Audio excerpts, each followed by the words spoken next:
not get used to the fact that when I was in the 3rd grade, I used to do the same thing in this classroom. Okay, this is a recorded meeting. It's an open meeting, and it is recorded, and it will be broadcast on our cable access, so that everyone knows. The first thing on the agenda is the health insurance briefing. Joe Shea, would you please podium? The mics are live. Okay.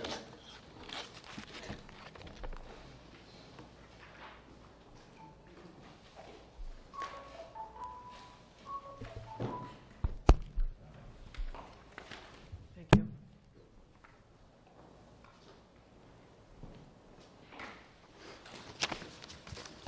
I've just been asked to give an overview of the Hampshire County Group Insurance Trust, which the town of Southampton is one of our member units. The trust is made up of 70 municipal entities, and we cover over 11,000 insureds. That's both retirees, dependents, and the actual subscribers. And just going through the presentation or the deck that I've presented to you, first thing, just walking through just the statement of net assets of the trust. If you look at the far right-hand side, these are our unaudited financials as of June 30th, 2017. We do get audited on an annual basis by Melanson and Heath, and probably the biggest thing just to concentrate on is the total net assets, which is the bottom line. That $18.7 million represents the unrestricted cash that's available to the trust for future claims, basically. And if you compare it to the prior year, it's dropped by about 1.1 million. And if you actually looked 2 years earlier at June 30th, 2014, we actually had hit our basically best or strongest financial position at that time. At that point in time, we had about 27 million in unrestricted cash available to the trust. So basically in 4 years, the trust has lost approximately $9 million. And over that time period, a number of factors that have basically brought that $9 million, loss. One of them is the explosion in pharmaceutical costs. Our pharmaceutical costs have basically doubled in that 4-year time period. Annually, it went from about a little under $6 million to almost $12 million a year. Also in that time period, the Affordable Care Act was implemented, and there were a variety of taxes and fees that were responsible to be paid for, that the trust made those payments on the behalf of all of the unit members. And those affordable care taxes and fees amounted to about $1.2 million as well. Then just the normal progression of just things getting more expensive. So again, the trust basically has subsidized rates to the tune of about $9 million. So we've seen our reserve balance go down by $9 million in a 4-year time period. Even though we've lost $9 million in 4 years, we're still in very, very strong position. The rule of thumb by the auditors and in the insurance world is to have approximately 3 months worth of claims on hand as basically your surplus, 3 months. And 3 months for the trust is approximately $13 to $14 million. We have $18 million, so we're still very comfortably reserved. But knowing that RX pharmaceuticals exploded, the Affordable Care Act, and just claims going up, we started having discussions about 2 years ago. What does the trust, or what can the trust do in the stand? Basically looking at rates.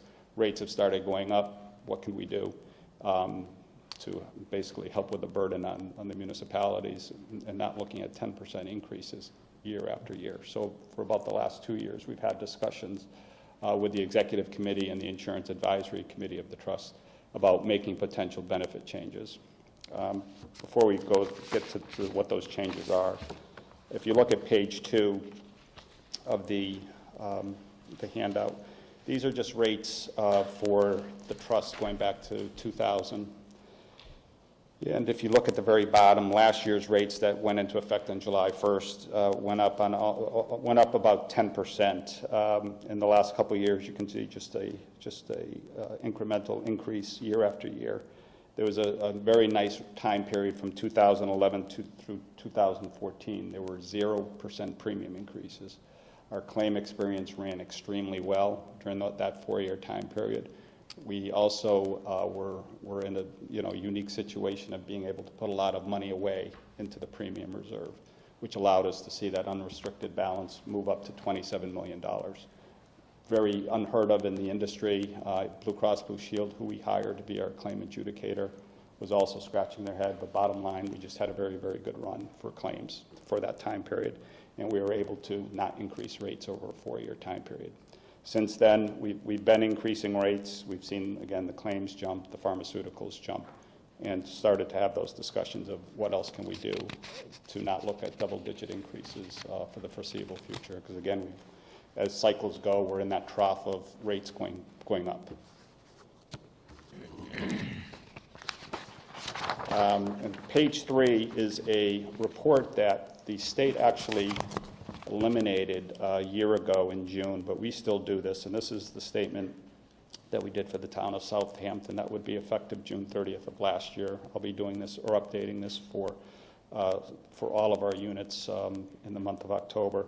If you just concentrate on the very last numerical line item called annual savings, where the state used to ask all municipalities that did not participate in the state insurance plan, the state GIC plan, to basically justify why you're not in the state GIC plan, and they wanted you to compare your plan versus the most actively used plan within the state. So when you look at page 3, the $129,000, $747, basically is the savings that the town of Southampton saw by participating in the trust versus the most active state GIC plan. So it was beneficial. Most active, I have to be in GIC. You say most active, are you talking about H1, H1, PPO, PPO, you compare what you offer? No, the way the law was written, you just take the most active plan, which is the Tufts Health Plan Navigator, and that's their benchmark. Right, and the other place that you're not really comparing apples to apples is the fact that the state GIC plan has numerous co-pays and deductibles, where our plan had no co-pays and deductibles other than an office visit of $15 or $20, where the state plan has co-pays on virtually everything, where if you're hospitalized, there's a $500 co-pay. If you had outpatient surgery, there was a $150 co-pay. So again, there's a number of co-pays that were part of the state plan, and also there's a deductible as part of the state plan. On an individual, it's $500 for a person. For a family, it's $1,000.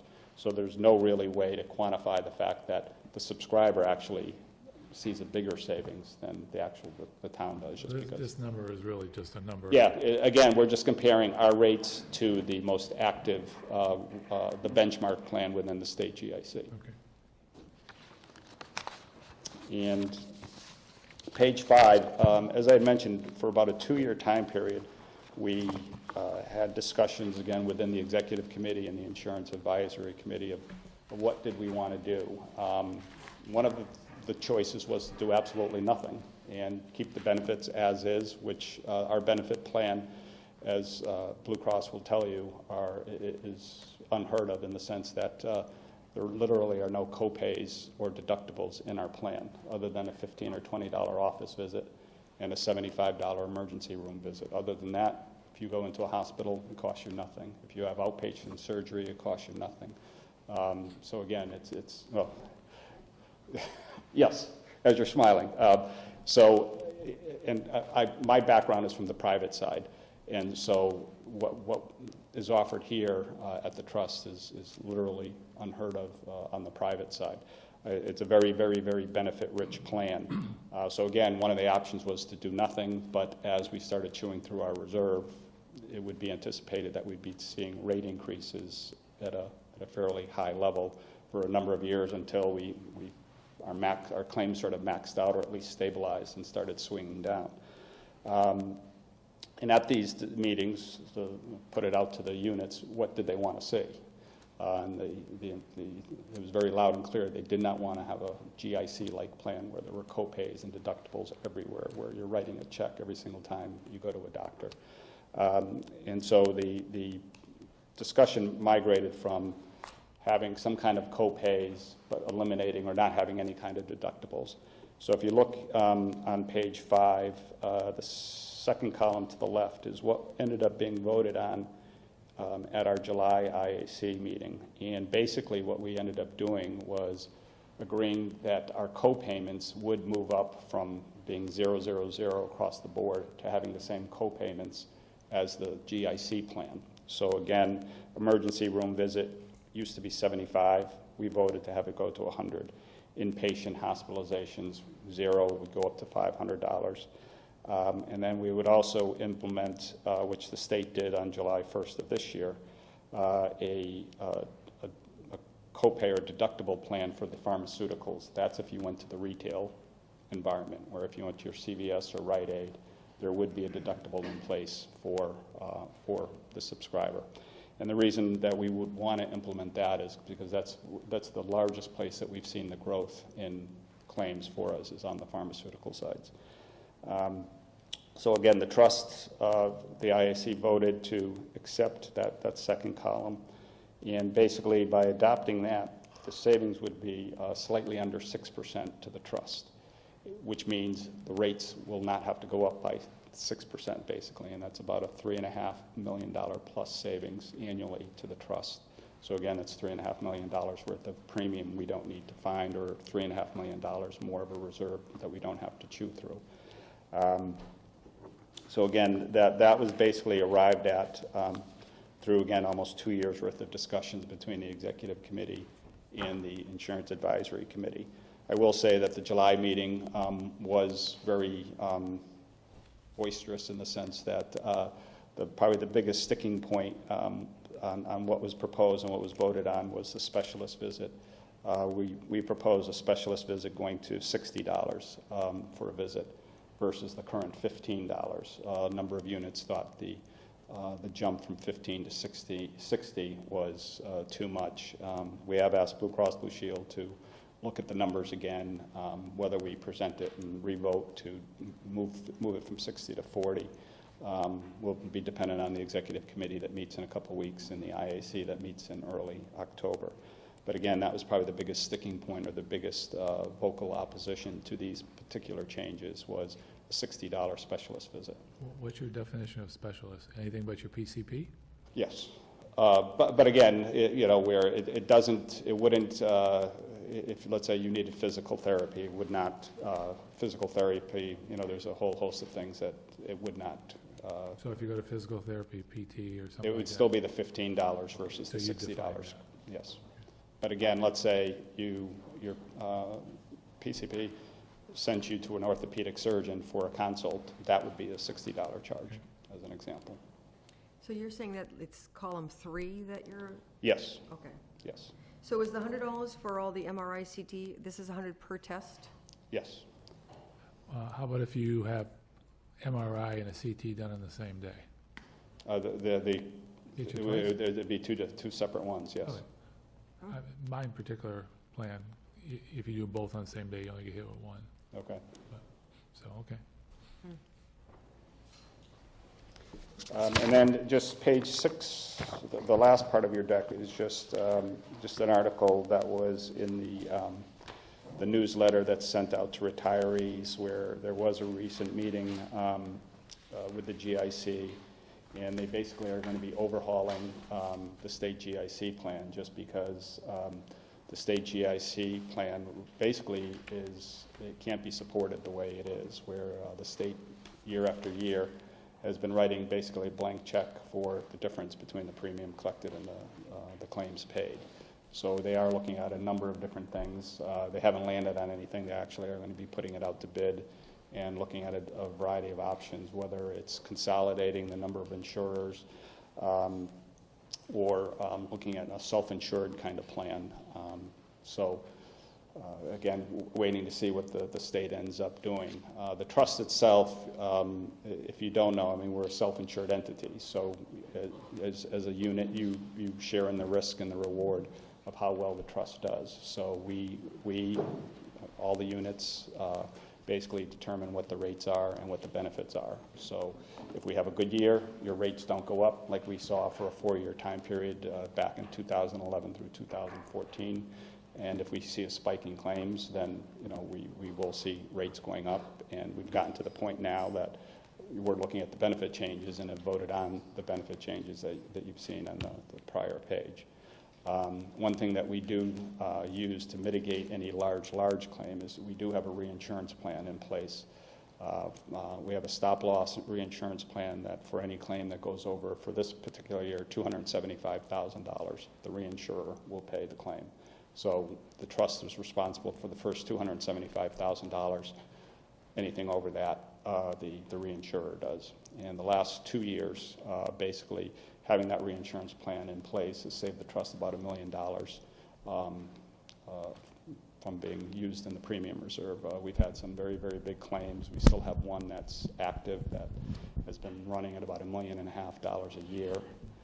We hope that person is aging out. It's a dependent child, and they're turning 26 in November, so we're hoping that they come off our books at that point in time. But again, we do have the reinsurance plan in place to protect the trust for any large claims like something like that. So the last few years, we've seemed to have the 3 to 5 claims that probably that hit the 400,000 to 500,000 plus bracket. And again, the reinsurance kicks in. We pay a premium for that, but again, we've shown that in the last 2 years, it's saved the trust about $1 million. So I guess from that standpoint, if there were questions, and I did produce, even though one person's familiar with the GIC, it's just the GIC benefit guide, or two. I'll leave it with you. It's 36 pages. I'm not sure who really wanted to take a look at 36 pages. Can you email But- that to us? Sure. That would be great if you could email it to Bob and he can get it out to us. Okay. Yeah, that's easier. And not looking to bash the GIC, just because, again, it covers the state and it covers a lot of municipalities. But, being a subscriber to the GIC, you would find it confusing if you didn't know what you're looking at, because there's 6 or 7 carriers involved. Within those 6 or 7 carriers, there's a number of plans also involved. Some of those plans you need to take a close look at, because some of them are closed network, which means you have to use their doctors and their hospitals, and if you don't, it's considered out of network. They also have a couple plans where they tier how much you pay depending on the doctor and the hospital, where they basically rate a doctor and a hospital tier 1, 2, 3. They want you to go to basically the cheapest one in that particular plan, and if you don't, you pay more out of pocket. So going through the GIC 36-page document is I would find very tough, and I'm from the insurance world, and you'd have to literally line them up and try to figure out which one works the best for you. And they also have all of these co-payments and the deductibles. Again, being on an individual, it's $500. For a family, it's $1,000. So again, there's a lot of check writing, no matter what your procedure or doctor visit is. Depending on, I have to go through that every year. You may have to do that too, and Charlie, but depending on if you can maneuver your way through, you can keep your premiums a lot lower. Right. Again, one of the plans within the GIC is Health New England, which is based out of here in Springfield. But that is still considered a sort of a limited network or closed network, because you do have to use Bay State Medical or any of the Bay State Medical hospitals and their doctors. So let's say if you wanted to go to Boston and see a specialist, there are hoops and hurdles to make that happen, because again, they want to keep you in their network and not go out of the network. I've raised a question. Looks like they're not going to repeal the Affordable Care Act, but what happens if they do? How would that impact you? We've been asked that question since the election last November. We don't know. The biggest chunk of the Affordable Care Act fees have already gone away, where again, in the first 3 years of the Affordable Care Act, about $1.1 million of that, $1.2 million that we've paid out has already been paid, and those pieces of the tax have stopped. There is a smaller piece that's about $20,000, $25,000 a year that's still in place. But your guess is as good as ours. I mean, we don't know whether it's Trump or 3 years from now what would happen. But right now, I mean, it doesn't impact the trust right now, other than we make a payment once a year now for this small piece of the tax or fees that they charge. So if they repeal it, then you will not be required to abide by the rule Right. that any visit to the doctor for prevention cannot have a Right. copay. Or the age 26. 26, Yeah, 26. you know, the couple pieces of the ACA that did basically hurt any plan is, again, if you just went for a physical, let's say you're over 50, or have a procedure that's based on your age and it's preventative, right now, it costs you nothing. So the doctor's not doing that for free, so we end up paying for it. And same with dependents up to age 26. All of a sudden, we had, you know, probably hundreds of adult children stay on our books that normally would have come off the books. So that's something that we would have to address as a trust. Whether to of roll what- it back or whether to just keep the rule. Correct, Yeah. yes. So we would have to look at that, but right now, it's anybody's guess. Right now, it seems like it's dead in the water, that they can't get their act together to do anything with the ACA. So that being said, you know, we can still basically do our own thing, and we still could, but even if they repealed it, but it might be tougher to, let's say, go back to a family and say, your 25-year-old that's been covered has their own job, does have insurance, and I'm guilty. I have one that's like that, and to have them, you know, now pulled from the insurance. So but that's a discussion we don't need to have just yet. So if you go with the option 3, it's about a 6% increase it's going to be, you're saying? Yes, it'd be about a 6% savings, and I did ask Blue Cross what would happen if we did adjust that specialist visit from 60 to 40, Yep. and it's about a 0.5% difference, so it'd be about a 5.45% savings, so it's about a, Savings over the proposed rate now. right, correct. So, so again, whether the executive committee or the insurance advisory committee wants to revisit the issue in the next month, I'll basically leave up to them. But again, if we did change the specialist from 60 to 40, there's about $350,000 of premium that would need to be priced for when we set rates. If you left it at 60, how much would that, it would save a 0.5%? 0.5%, So would that flow directly through to the person buying the insurance? yes. 0.5% of what's the average cost for a family insurance? What is it? Well, for the 100% cost is 1,800, is it, for an HMO, 1,900, and you pay 70%?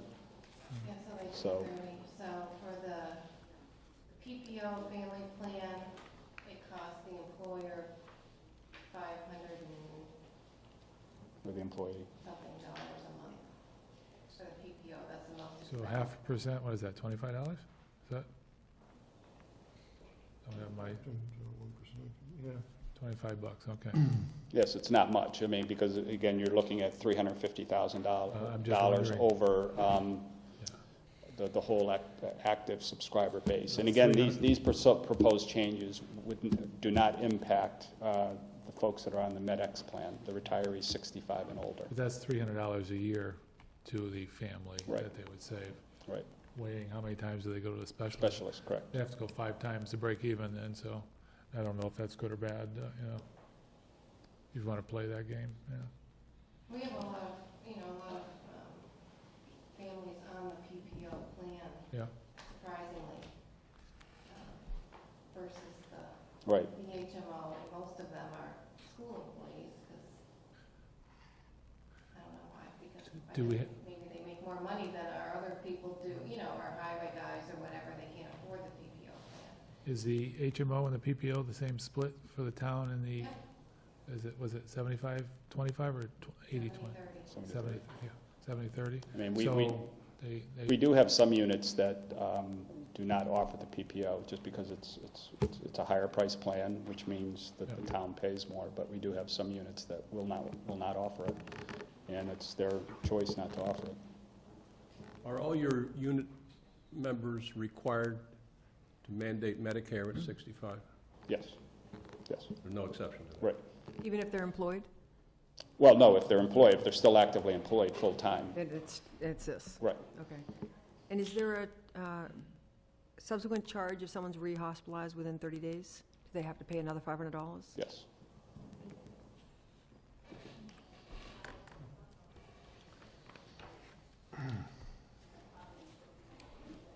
Comments, questions? appreciate you coming and explaining it all. Okay, and send the the packet for to Bob, okay. When is that decision gonna come out on the 60/40?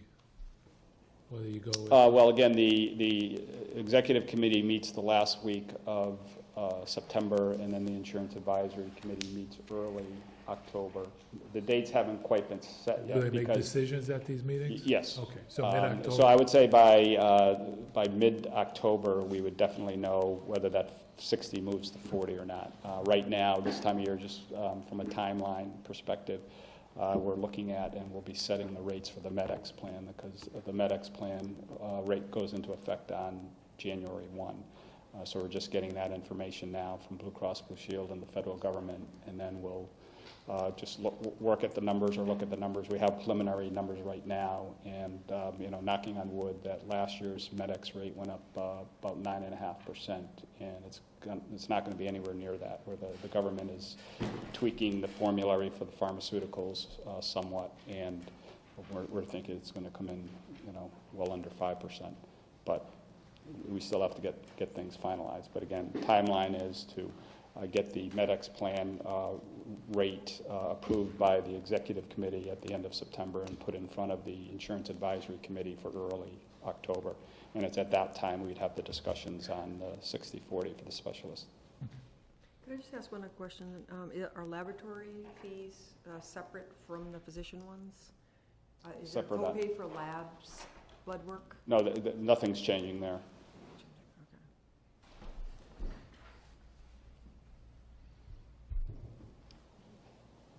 Other questions? Okay. Thank you, sir.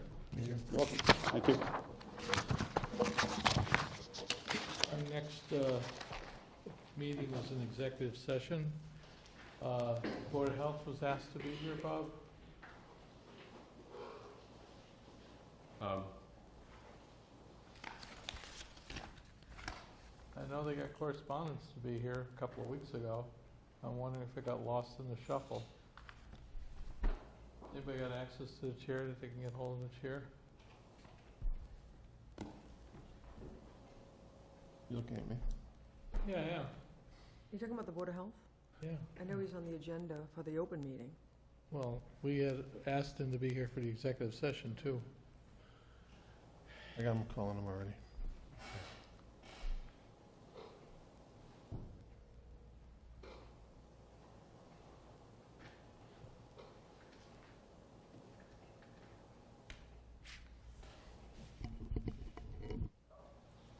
Do you have a representative coming to the executive session at the Board of Selectmen meeting this evening? Is anybody coming to the Board of Selectmen meeting? We have an executive session. Okay, are you on your way? We have, not the normal agenda, yes? Yeah. Okay.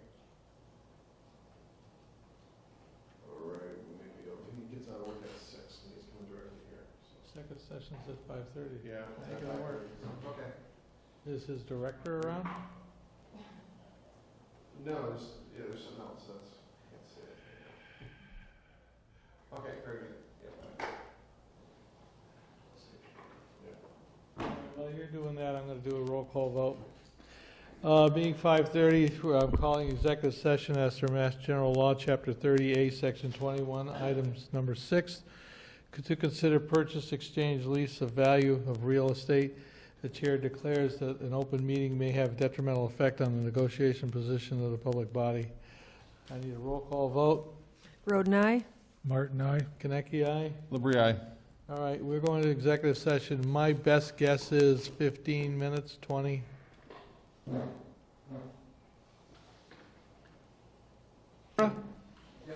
Okay, we're going to back open session.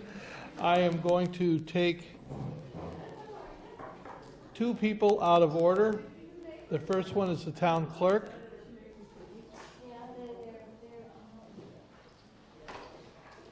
Madam Clerk, would you approach the podium? It is my understanding that you wish to be appointed to the bylaw committee. Yes. How does the board feel about this? I'd definitely support that. Well, okay. I would be happy to have you on there. As we all know, this meeting is being recorded. I did announce it at the very beginning, but if you'd like me to do it a second time, this is being recorded. So Janine, for the record, you still wish to be appointed to the bylaw committee? Yes, I do. Do I hear a motion? I'll make a motion to appoint Janine to the bylaws committee. I'll second it. Discussion? All in favor? Aye. Aye. One abstention, Just to be safe. just because. Yeah. Thanks for volunteering. Congratulations. Thank you very much. Thank you. Chief, just so you know, we were looking for your wife for the Board of Health meeting that just occurred. The next one I'm taking out of order pertains to the vocational schools.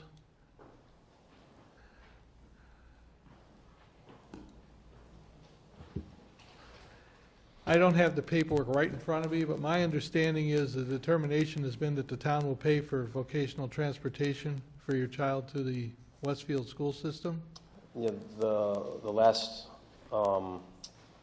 communication I got from Mr. Jurgensen was actually a phone tag today while I was at work, saying that basically the ball is in the town's court to try to arrange something. He's happy to, as in his message, happy to try to arrange van pool, but he's got to have the permission to spend the money.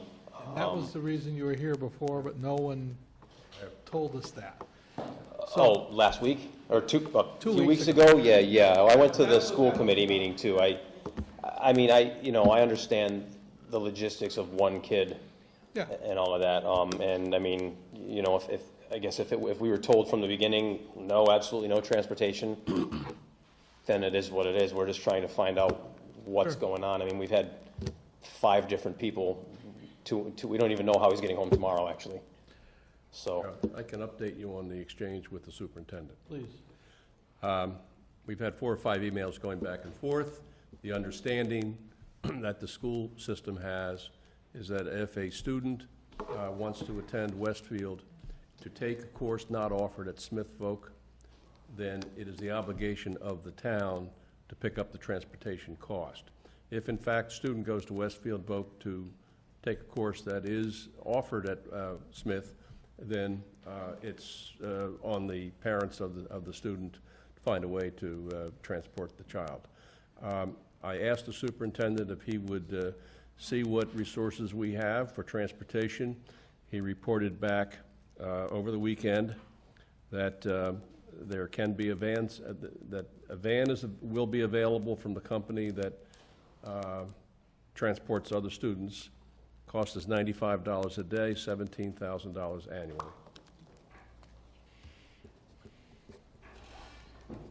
Are there certain pickup points and all that involved that? I think the last communication was that the existing transportation loop is not, wouldn't work for where they live. So Right. that's why the Correct. van would have to be separate. Now and I don't know if this is something to address here. I'm planning on, and I don't know if it's going to backfire or not. I was going to try to, at some point tomorrow, see if I can talk to someone from Westfield, because what Mr. Jurgensen was told, what he said to us, and then that message was that he talked, or someone from his office spoke with transportation in Westfield, said, there are no buses near my house. Well, I live maybe 2 miles outside of Westfield on Madison Avenue. I got to believe that somewhere there are kids in Westfield Yeah, just over the line. I North mean, Road. yeah, I mean, if we could get him to, like I said, the White Oak School, or something like that, that'd be even better, and again, getting to school isn't as bad as getting home from school, because my wife has been able to get him there, and when my hours allow it, I can too. Well, let's do this. Instead of, you can pursue those avenues, see where they spin out, but because we only meet every other week, Mhm. I would entertain a motion to authorize the school department to provide the transportation through that budget. Through their current budget? It's actually a line item with us, isn't it? Yes. The transport-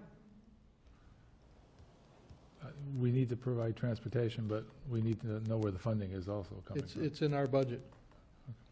When you say our budget, The town, not the school, but basically the select board general budget relative to transportation.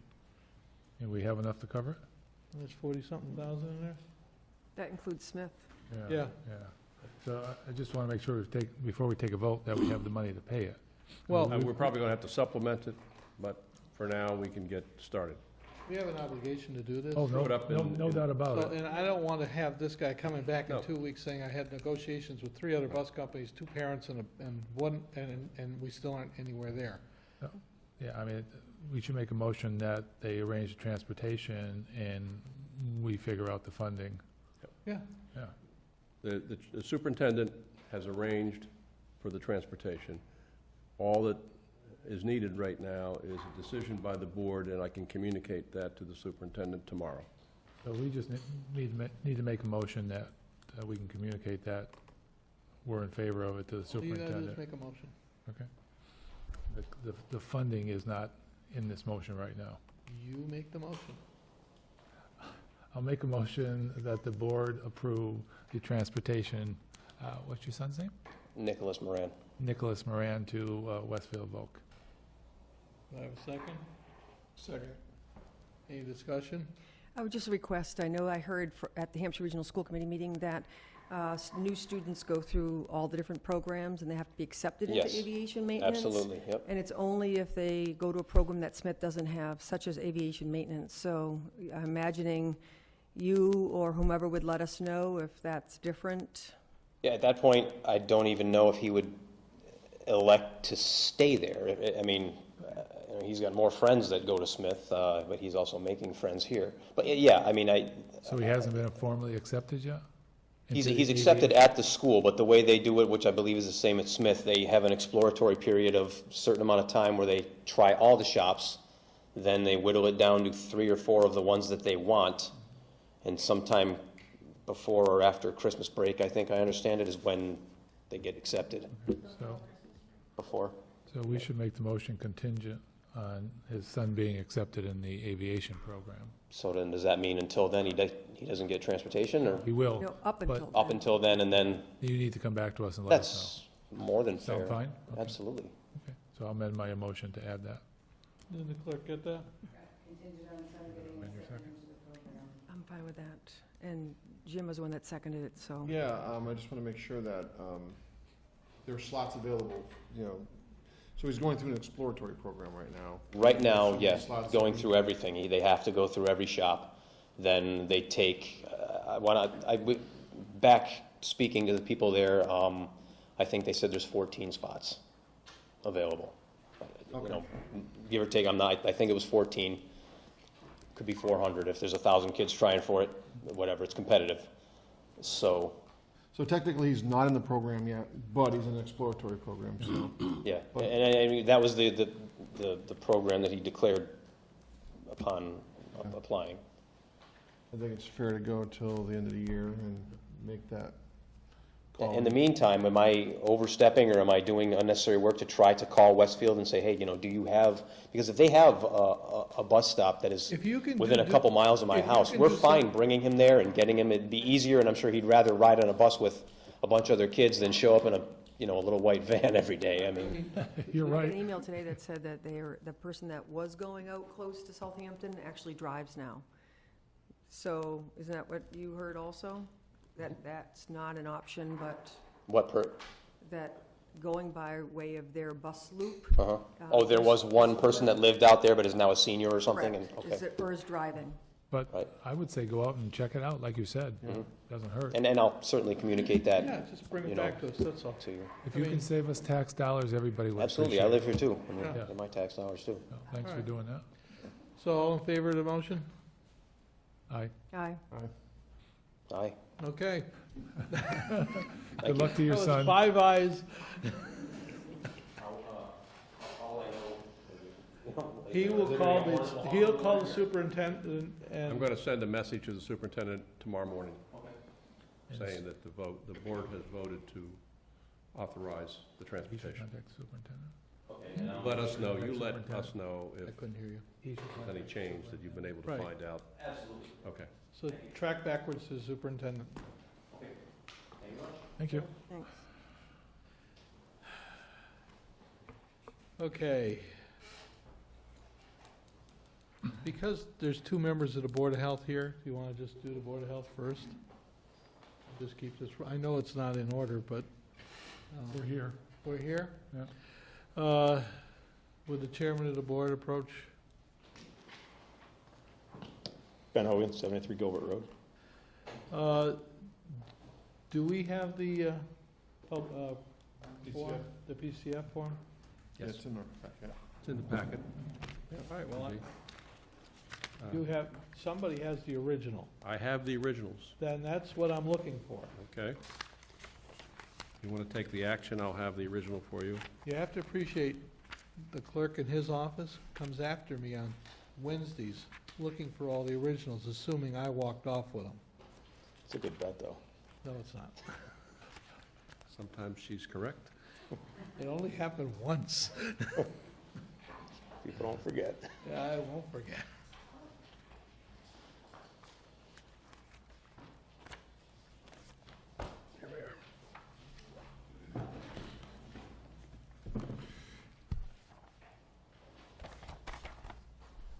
That's COA director, we're gonna do. COA, sorry, here we are, here we are. There we go.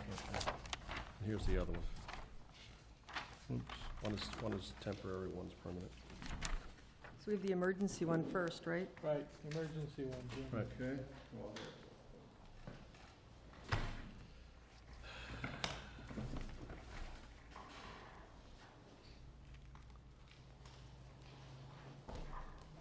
Okay. Correct me if I'm wrong. My understanding is Board of Health appointed Nicole Fletcher as an emergency employee because you had no active field health agent. Correct. This occurred, if I'm reading this right, August 16th. Yes.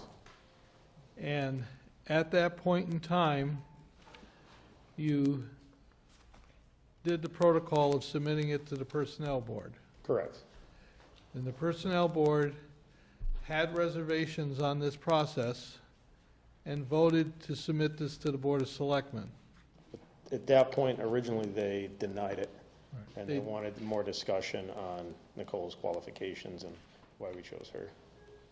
And after that discussion, was that the vote to send it to the Select Board? That's when we pushed through. I wrote the original email and emergently appointed her, Yeah, because we didn't have someone, and we needed someone, and we didn't have time to wait around for weekly, bi-weekly, and monthly meetings, so we went ahead with the emergency appointment at that point. And then we tried to get a hold of them through meetings, but just could not get to theirs. now, the Personnel Board's meeting was a week after the emergency action, Yeah, it was the Thursday before Labor Day. so the person was already working that week Mhm. past. Right. The treasurer approached me and asked, should we pay her? And I said, yes, somebody works, they get paid. So she did get paid.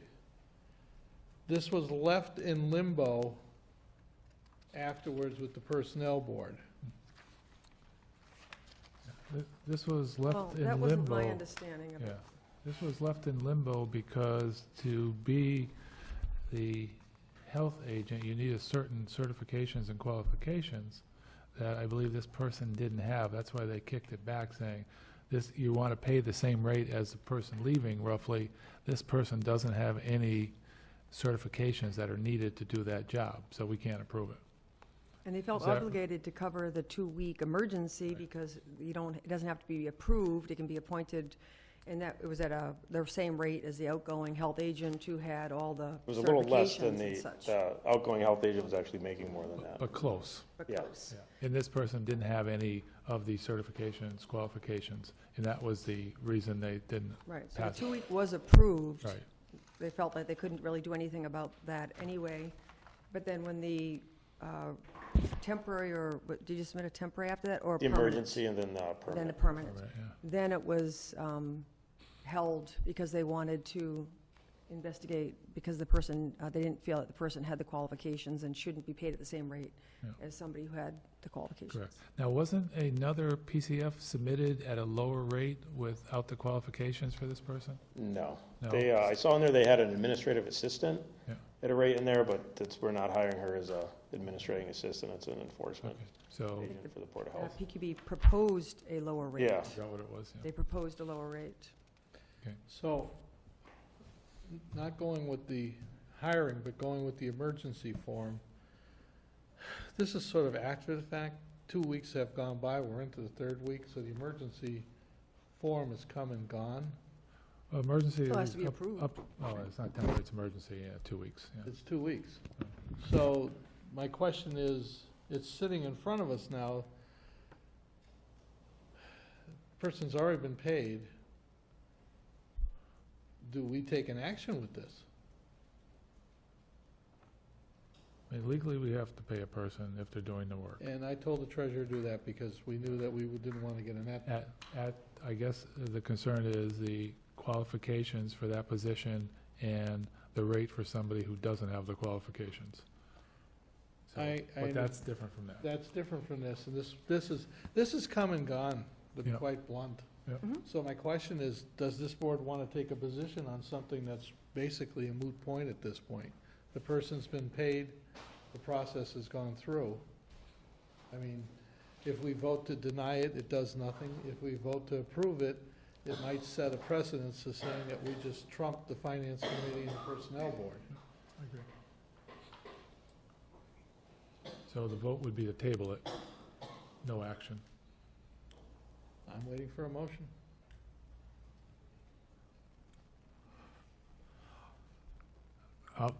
It always ends up here, that's all. I'll make a motion that we table it and take no action because it's already passed and we need to pay the person for the hours worked. Do I hear a second? I'll second that. Discussion. Yeah, I mean, I don't see I'm not sure what the point of the tabling is. I mean, I think they have the right to propose something as an emergency within their budget, and to me, it just seems like we should approve it because the PQB approved it. I don't think we're setting a precedence. I still think we haven't approved a permanent position. We're not saying, yes, I mean, I think, to me, it doesn't say that we approve this. I just think that it's our obligation, if it's already gone through these different committees, to say, yes, it happened, she's been paid, and, but if you feel differently, that's fine. To me, it just doesn't. I want your opinion. I want Yeah. your But let me, I think they have the right to propose an emergency position and pay at that rate, and if it's already gone through and PQB has approved it, They then. haven't. They have it It hasn't. hasn't been Haven't. approved by either. I thought the emergency one was approved Emergency by one. them. This is the emergency right here. And it was not approved by. It's not approved by the PQB or the finance committee. Right, that's why, there was no That's- signature yeah, on there it. was nothing, so that's, I No one want has- to make Okay, sure. I yeah. thought that they were obligated to approve an emergency position. No, no, Okay. If they had signed it, then I would have been in favor of Right. saying. Okay, I thought that they had approved Nope. that. that's why I wanted to check it again. Okay, thanks. I mean, the reality is Nicole still got paid. It's Mhm. not like she became a victim here. Mhm. And it's non-benefited because it's only an emergency. Right. So at this point in time, we have a motion to table. I have a second. I'm going to let Ben have the courtesy of, if he has anything he wants to say. No, I mean, we moved with Nicole, she's our animal agent, the animal control officer, and I mean, just her experience, like, she's not a health agent, but she has a bachelor's in biology, and she's been managing a dairy farm with food-grade sanitation, dairy products, immunizations for over 100 head of cattle. She has education and technical writing.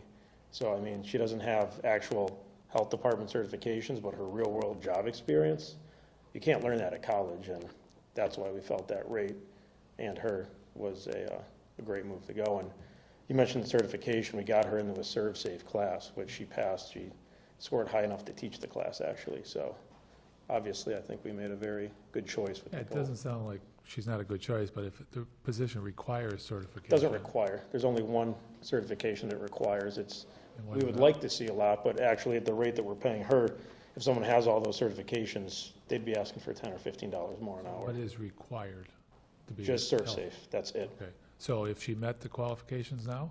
Yes. So if she's met the qualifications that are required for the position, you can resubmit it with that new information, I would think. But it's a moot point on the emergency. Yeah, On the there's a emergency, permanent yeah. PCF right behind Right, it. Yeah. so for this one, we're all set. I'm going to give the finance committee chair the courtesy of, I don't know why he's checking his watch, but So you got the text about the red I shirts? got a text. Yeah, about the red shirts tonight. This is, you know what happens to the red shirts, Mike. Michael Rosenberg, 144 East Street, Finance Committee. Kind of up here for two reasons. One is I worry, and this is just me talking and thinking, I worry about tabling, because basically what it means is we just let a department, and that, not necessarily concentrating on the department, but we just let a department hire someone on an emergency basis at whatever rate they chose, and we're still going to pay them, but we're taking no action for or against that. That worries me just a little bit, because it allows other departments to possibly do the same thing. You may end up with a situation where it's really messy, right? I mean, this is something we'll work through. You know, the other thing, and we've seen this a couple of times with emergency PCFs, is someone leaves, and 2 months later, we fill the position on emergency. At the 11th hour, we got to get it done. But there's no communication, no email, no, can we get Charlie and someone from the Finance Committee and the PQB in a room for 10 minutes or on the phone to talk about this? I think departments choose to act autonomous sometimes with the emergency PCFs, and it creates these issues when simple phone calls or emails to the boards can hopefully clear things up. I mean, we can't decide on our own, but we can provide some direction, we can provide some support for filling that. I can definitely imagine that if the outreach was made, and maybe it was, but if the outreach was made in advance or when we knew we were going to fill that emergency, there probably would have been some discouragement towards the rate of pay, because it is high. You know, it's The starting rate for a health agent with no experience in this area, Is it for this town, though? for the region. Is it Okay, for? let's. Yeah, I mean, I guess we can, that's the PQB's world, right? But the PQB would have said, per our personnel guidelines, this is on the high end for someone not qualified, not meeting the standard qualifications that you may normally see. So just to be mindful, by not acting and not communicating prior, this is what happens. And now we're 3 weeks in, so there should be a temporary PCF also, which you have that, okay. Yeah.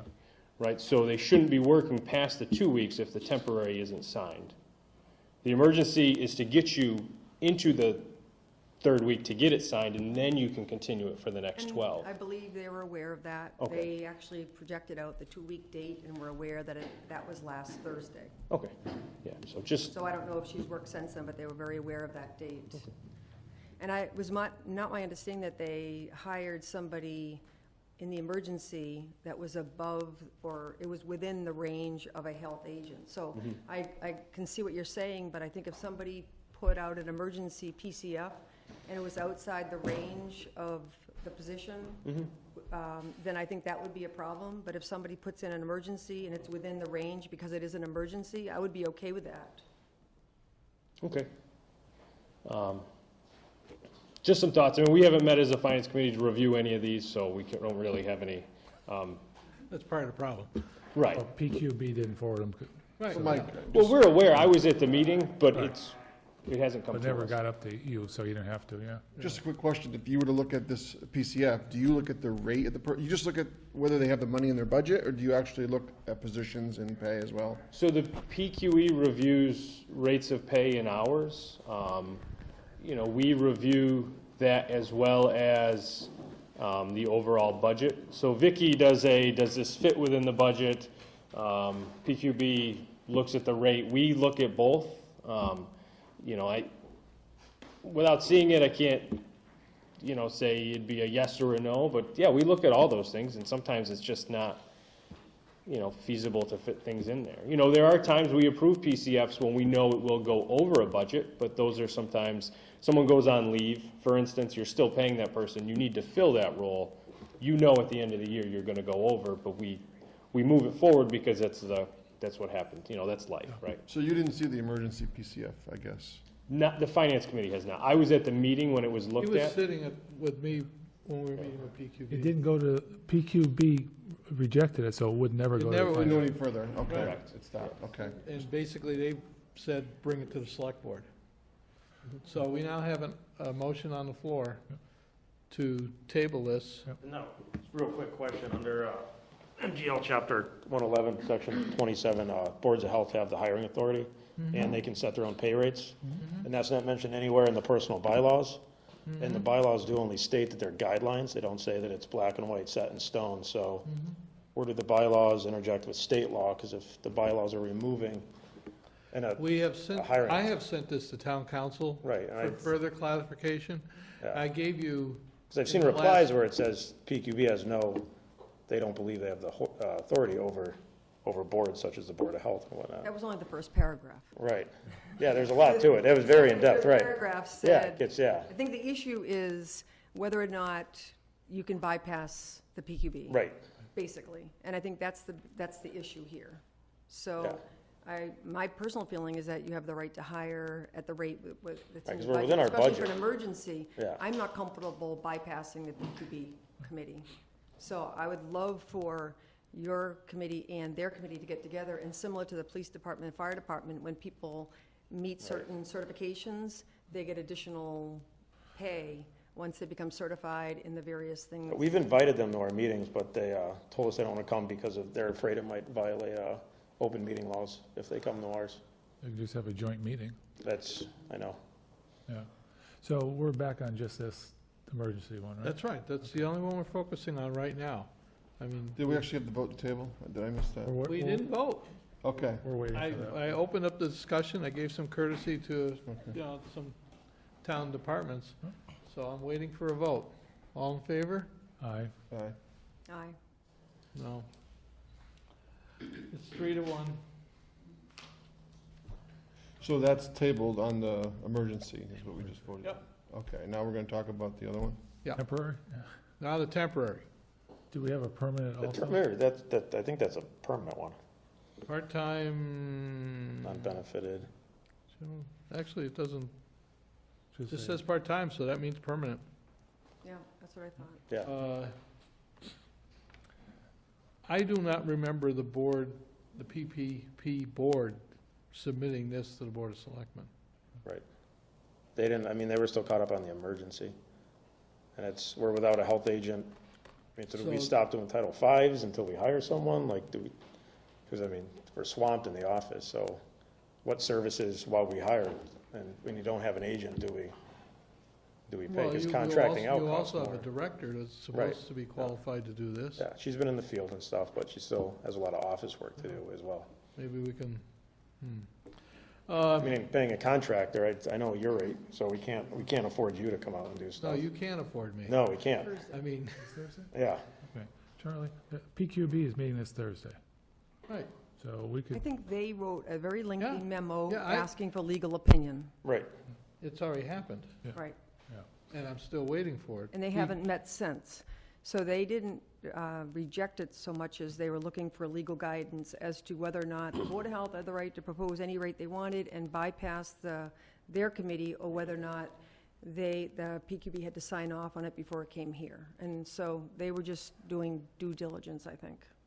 But the part-time full position never went in front of PPP board. It was the emergency that went in front of that Right. board. And I have that form for the permanent, Mhm. and I think it should go right back to the PPP board. and it sounds like that ServSafe, You Safe follow Serve? me? Correct, sorry, safe. ServSafe should be Yeah, they haven't attached. seen it yet. They either have Be to attached approve it to or it. deny it, but we should have something on there from Right. both them and finance. But And it should go to finance, yeah. But he should then attach it the comes to us. ServSafe certification, so that shows she meets the Yeah. minimum qualifications, and it should go right through. I have no problem with the fact that we can train this individual to do this job. Yep. And it just happens this town has an awful lot of professional public health people that reside in this town that are willing to help. That's good. Yeah. So, I mean, another reason we went after Nicole is longevity. In the last 10 years, how many health agents have come and gone in the town? We've paid for trainings for all of them, which all that money's gone to waste now. So we have a potential candidate that has longevity in the town, they're indebted to the town. I mean, we're paying someone what they're worth. If we start cutting pay, there's towns around us who are offering more money per hour with benefits, and they can't find people. So Well, if we start nickel and diming when we're already budgeted for it, we're gonna lose that. We're gonna be in the same spot with just one employee in the Board of Health. I don't think anybody's gonna have a problem with the rate now that the certification is there. I think that was the issue they held it up with. I mean, So is the Yeah, board I hope okay it's if not an Ben issue, just but- simply takes this back and goes to the the board Thursday? so what's your recommendation for us to tell Nicole, because she's still, should we cancel the Title V's and the perk test that we can't fit in with office hours and stuff? I mean, because she's working in the field. I would keep her working myself. Well, can we extend an emergency for 2 more weeks while we get this worked out? See what I'm saying? Like, where does it, because if it goes to them and they deny it, then I'm asking. we're back where we started. I don't think. So they're right gonna- now, she has the same certification as Geraldine. Why can't she do the position until this gets officially approved? Because there's other stuff that the health director has to do. There's office stuff as well as field work. That's why we have the 30-something hours. And Can't Nicole do the office work now? Well, she'd have to get paid. Right, as a, Where the as form a problem temp, though, is. yeah, but she can do the field work as well. yeah. Like Nicole can do the field. I'm just saying, if we don't approve the part-time here and we're tabling the emergency, where are we at with Nicole working? Well, the emergency is a moot point. Right. It's already coming. Yeah, it's gone, It- but- It's a form that looks nice, but it doesn't do Right, anything. so do we keep her working? Do we, because right now, like, we have the PCF, but no action on it. So it's and- 10 hours a week, and that's not something that the director can do until this gets officially approved. It's a little bit of the cart before the horse, too, because it wasn't even posted. I mean, it We was. post it internally It posted until filled. internally, right. Right, But there was just a little bit of, a so we little did bit of post cart it, we before the put horse, it I out there. think. I just want to say a couple of things, because I used to be on the Board of Health, and I certainly don't want to be a hypocrite in this, because we also tried to get more money for the health agent. The health agent is a really important position. They deal with a lot of confidentiality issues. They deal with a lot of neighbor dispute issues. They deal with a lot of serious issues around communicable diseases and the condition of housing and that sort of thing. So it's a position that I think is really, really important, and I don't take it lightly. There's a lot of responsibility in this position. So I absolutely. think that it is the going rate for the position, and it comes with a tremendous amount of responsibility. And like I said at the Board of Health meeting, I would want Nicole to be mentored, and we have a town that has a lot of people. We have a Glad board, you're on the Board of yeah. Health now, because I think there's a lot of people that can mentor her, and she is in town. And I don't want her to feel that she's sort of gotten a lot run around by her own town. I mean, this is someone who's a farmer in town, and she's also the animal inspector. And I appreciate the Fletchers. All 3 of their kids who are in their 20s and 30s have stepped up to be in committees in this town, and I appreciate Nicole doing that. I just feel like it could have gone smoother, and I wish that there would be more steps for when people get certification. She was hired without having any of the qualifications, and then quickly got ServSafe. So I think that ideally, Well, it would be a little bit more of a step increase for when people get various certifications. We were met with, we didn't think Chris was gonna have to leave as soon as he did. That came, that was, so we were suddenly without someone with the same workload. So that's what led us to move as quick as we did, because we didn't have, there's no one knocking on the door to be health agents anymore. So to have someone who's, like Charlie said, extremely trainable and Yeah. Well, when we hired a health agent, when I was in the Board of Health, we had that person get certification after certification from soil evaluator to Right. Title V. And then when we tried to get more money for them, the answer was no, and he left to go to another town. Oh, So, yeah, and I mean, that's. you know how where I many got health my agents we've been start? through. You know where I got my start? Where? Right here. Yeah. Yeah, look how many agents we've been through, so I mean, I mean, you know, doing the runaround, we chance losing another really good one, so. Yeah. I mean, it's a difficult situation for the town, too, because we have another PCF or a brand-new COA director whose, rate is less and has 20 years' experience. So, I mean, I think that it's, But I mean, you It's just mentioned all the worth people- responsibility too. I know, I'm just saying it's worth people taking the time to evaluate what's the proper rate. Yeah, These are our that's- taxpayer dollars. all right, So what would you like us to do? here's my quick summary. Under Mass General Law, Chapter 111, Section 26, the Board of Health has the authority to hire, fire, and set the pay scales of individuals that are employed, as long as your budget is within the scope. We have a conflict here because we have a town bylaw that says that we have a procedure for personnel. This is not unique to Southampton. This goes on all the time. It's a tug of war all the time. I've seen it from day in and day out. My personal feeling is you keep Nicole working as she is working, and you try to take and link up with the personnel board to get the paperwork processed go through the finance committee, get the paperwork processed, and see where it goes. Because the only other alternative is that we shut down her operation, Right. dump it all onto the director. And I don't think that's gonna serve anybody any, No. but that's my personal opinion. So how do they end up working without being officially hired into the position? Well, that's the simple problem of the general statutes. One statute says they can be under the Board of Health, and the other statute says they have to go through the town bylaws and everything else, and these laws conflict. We have a conflict in laws relative to the Finance Committee being on their boards. If you look at one bylaw, it says one thing, you look at another bylaw, it says another, yet they were all approved and vetted by attorneys, and we were going by them until sometimes somebody pointed out there was a conflict in that. Now, yeah. Now, if you get this approved on Thursday, the FinCom's got to meet, and Mike's right behind you. I don't know if they can have a special meeting on Friday or Monday, because we can have a special meting for 10 minutes and approve it too, and get it all We have done a meeting with. together on Monday, all Is it three on of our Monday? committees. Yeah, we're all meeting next Monday. fully booked. Oh, that's an easy one. Before we start adding agenda items to that. That was for one reason only, that. Actually, it'll be a 3-meeting joint meeting. It'll be, it's perfect. PQB, It's perfect. It's Yeah, it's PQB, everybody. Finance Committee, and Yeah. Board of, Select Board. So if you can get that approved by the PQB on Thursday, And we have one of our board members, I'm missing one night of work already, but Shelley's going Thursday night to the well, PQB. they don't have to be there, as Yeah. long as they get the paperwork there. Well, that's, when they refused it, that was one of the things that they wished we were there, so we Oh, okay. trying to get people there just to try to Well, answer any I don't know if questions. Renee's gonna be there. If not, I'll be there. I plan to be there. So we'll make sure we can promote it. All right, Yeah, so just get that to PQB, I guess through Bob, and have the certification, ServSafe attached to it. The rates within the I would scale. give it to Ben, Ben? to give to, because Bob's not working Thursday. Okay, however he gets it there. Just, But if you do that, we'll approve it Monday. all right. any thoughts? Yeah, I think that's good direction. All right, Okay. okay, Sounds Thanks, fun. Ben. thank you. I'll take that. So take that. You want this one? Ben, you want this emergency one?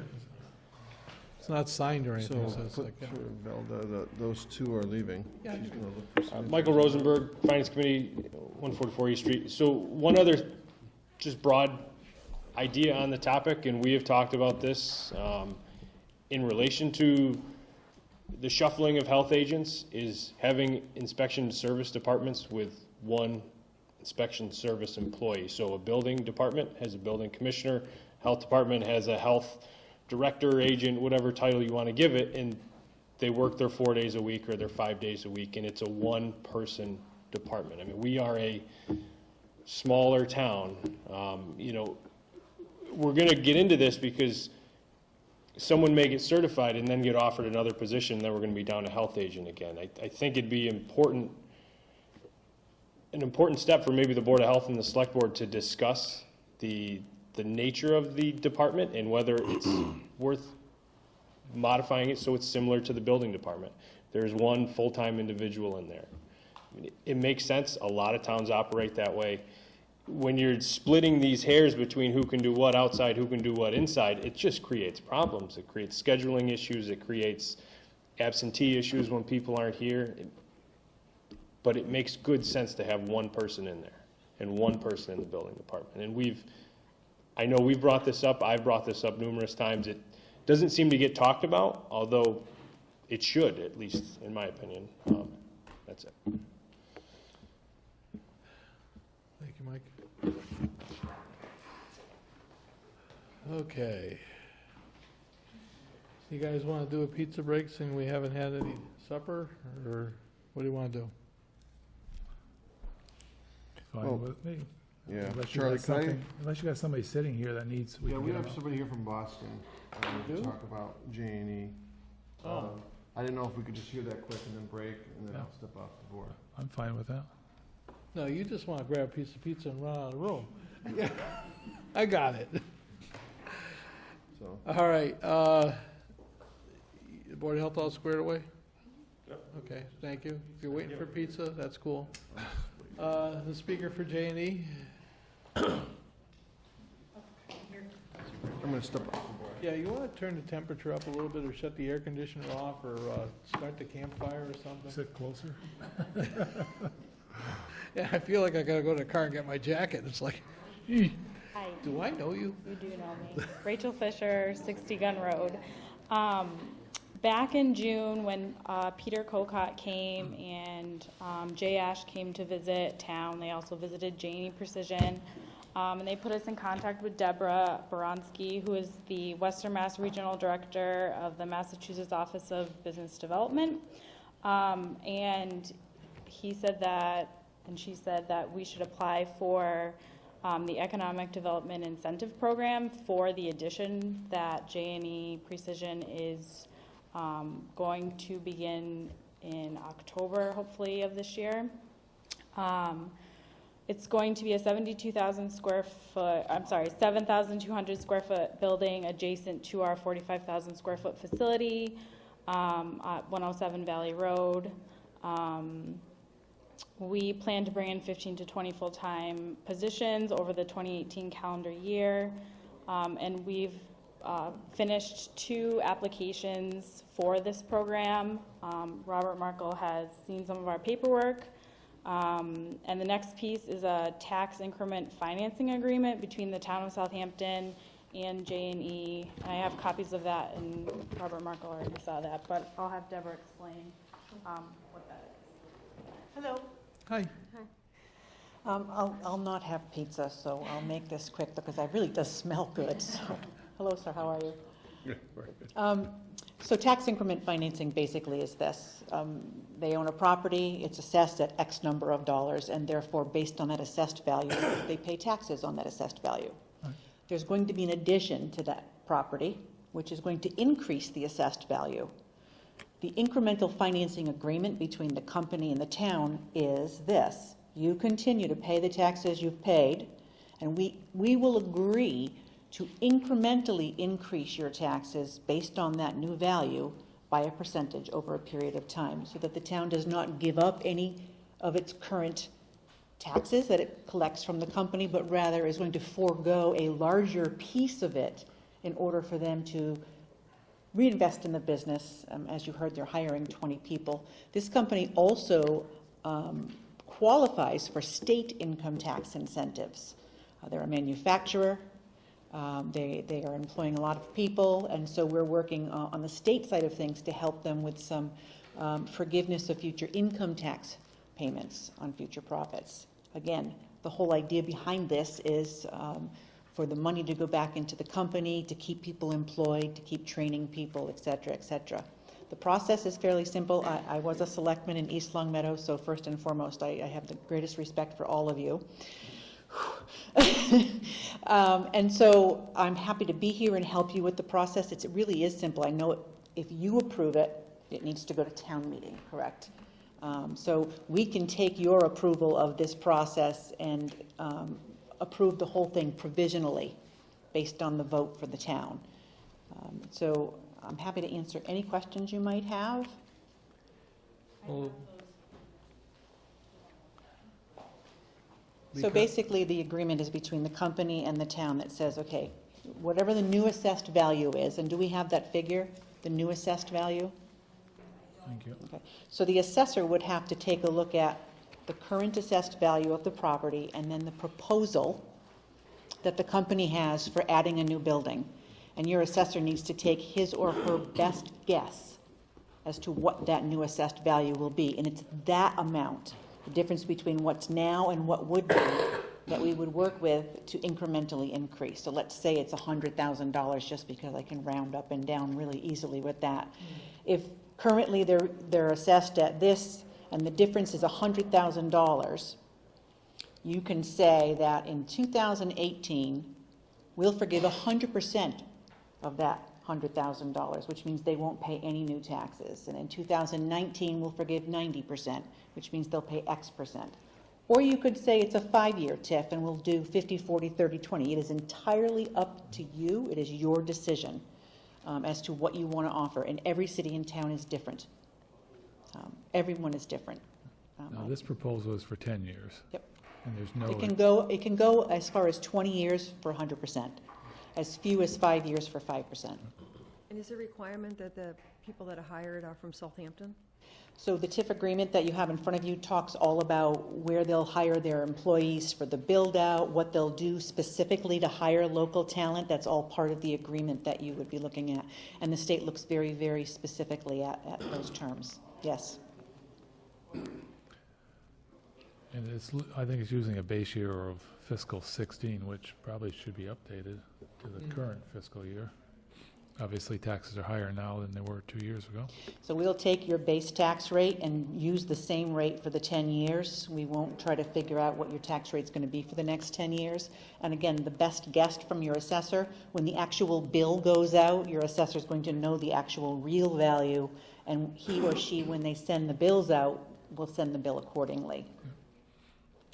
So at this point in time, I mean, we just got this material, so what I'm thinking is we put this forward on the 23rd. Our next meeting is the 23rd, if memory. Mean for the select Select board? board. Yes. It'd be 23rd? 25th, I'm sorry. 25th? Monday the 25th, not 25th. Tuesday. All right.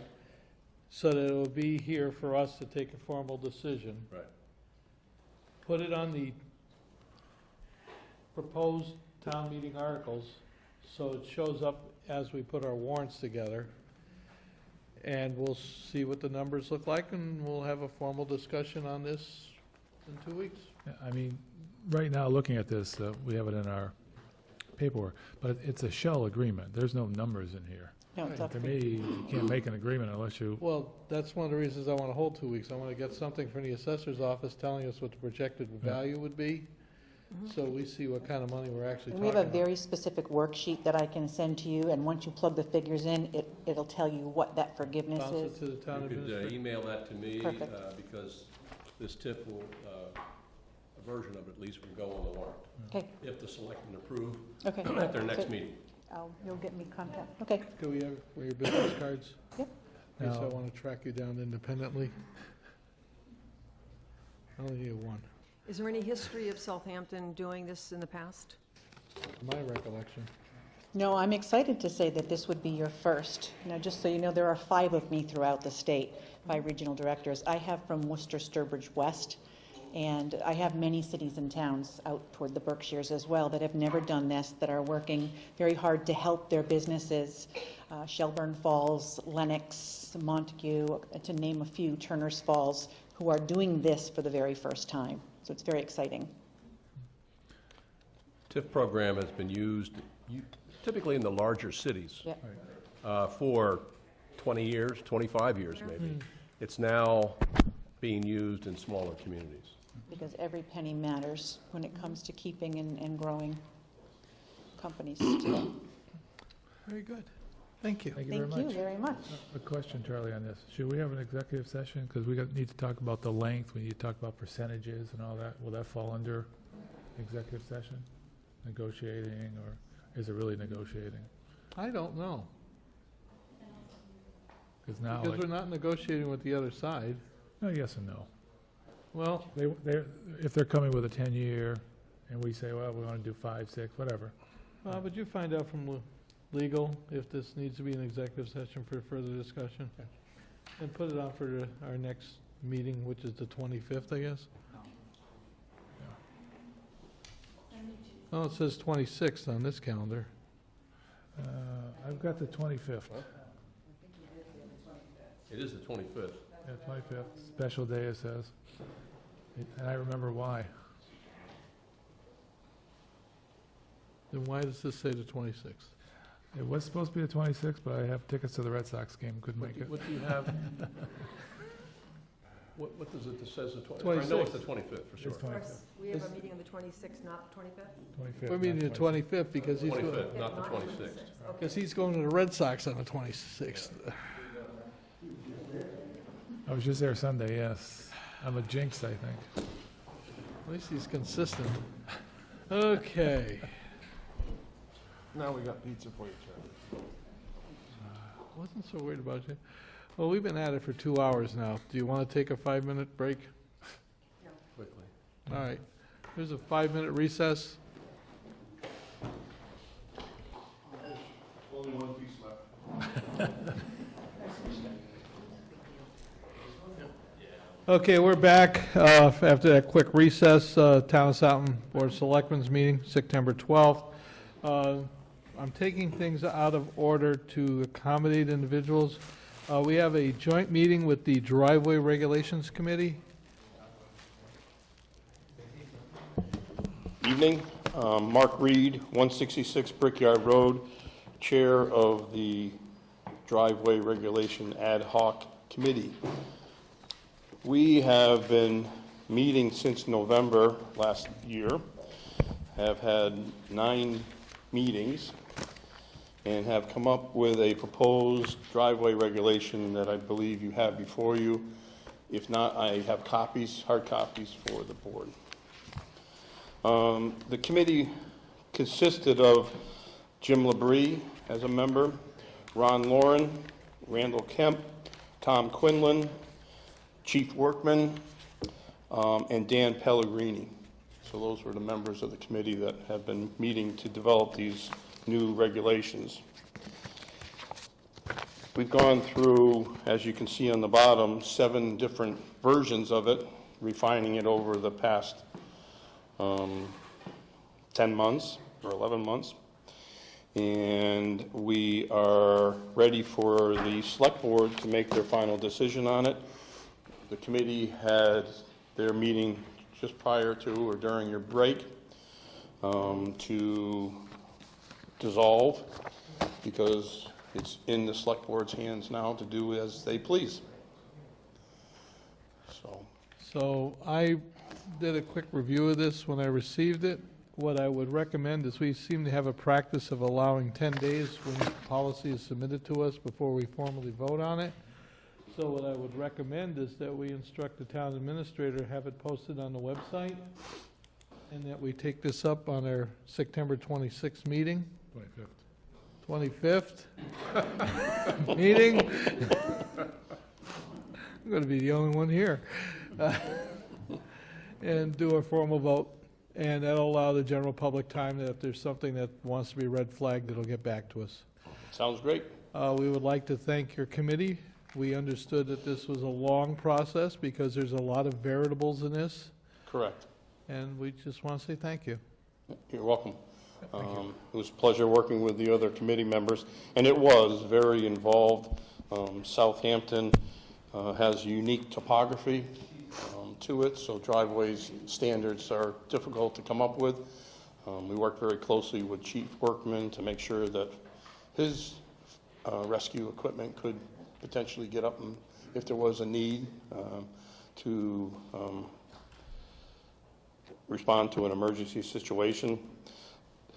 Worked with Randall Kemp very closely because he deals on this issue every day about stormwater runoff from driveways and potential soils and siltation coming down into the town ways and potential safety hazards on that aspect. So tried to come up with a compromise that works for everyone.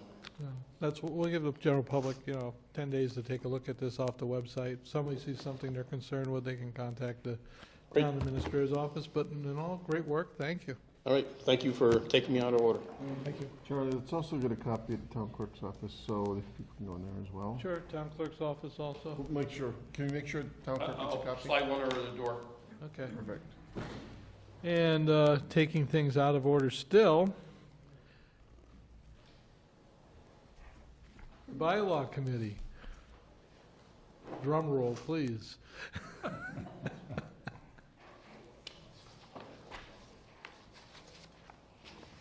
Virginia A. Hart, 27 Fulmer Road, a member of the Bylaw Revision Committee. There's just several things that we'd like to kind of point out to you.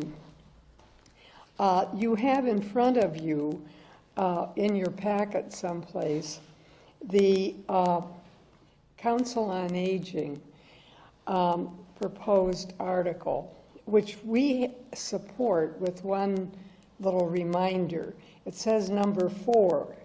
It's really number 3, replacing the original 3 that you see in the Council on Aging bylaws.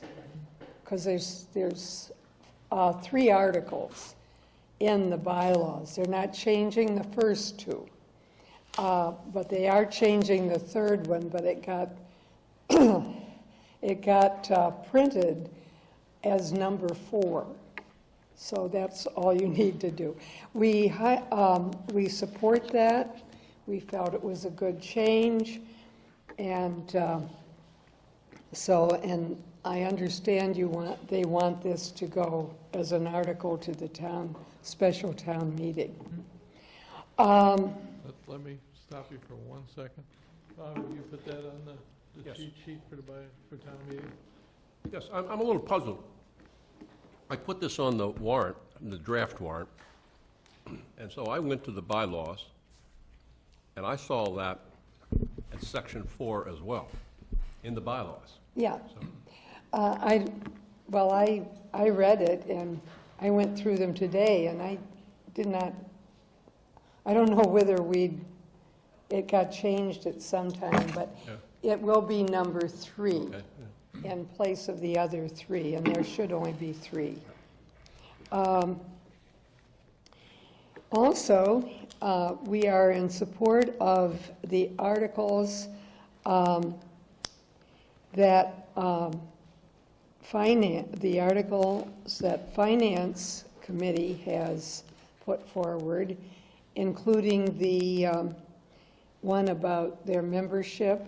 I think they've given you one on membership that allows them, under certain circumstances, to serve on other committees.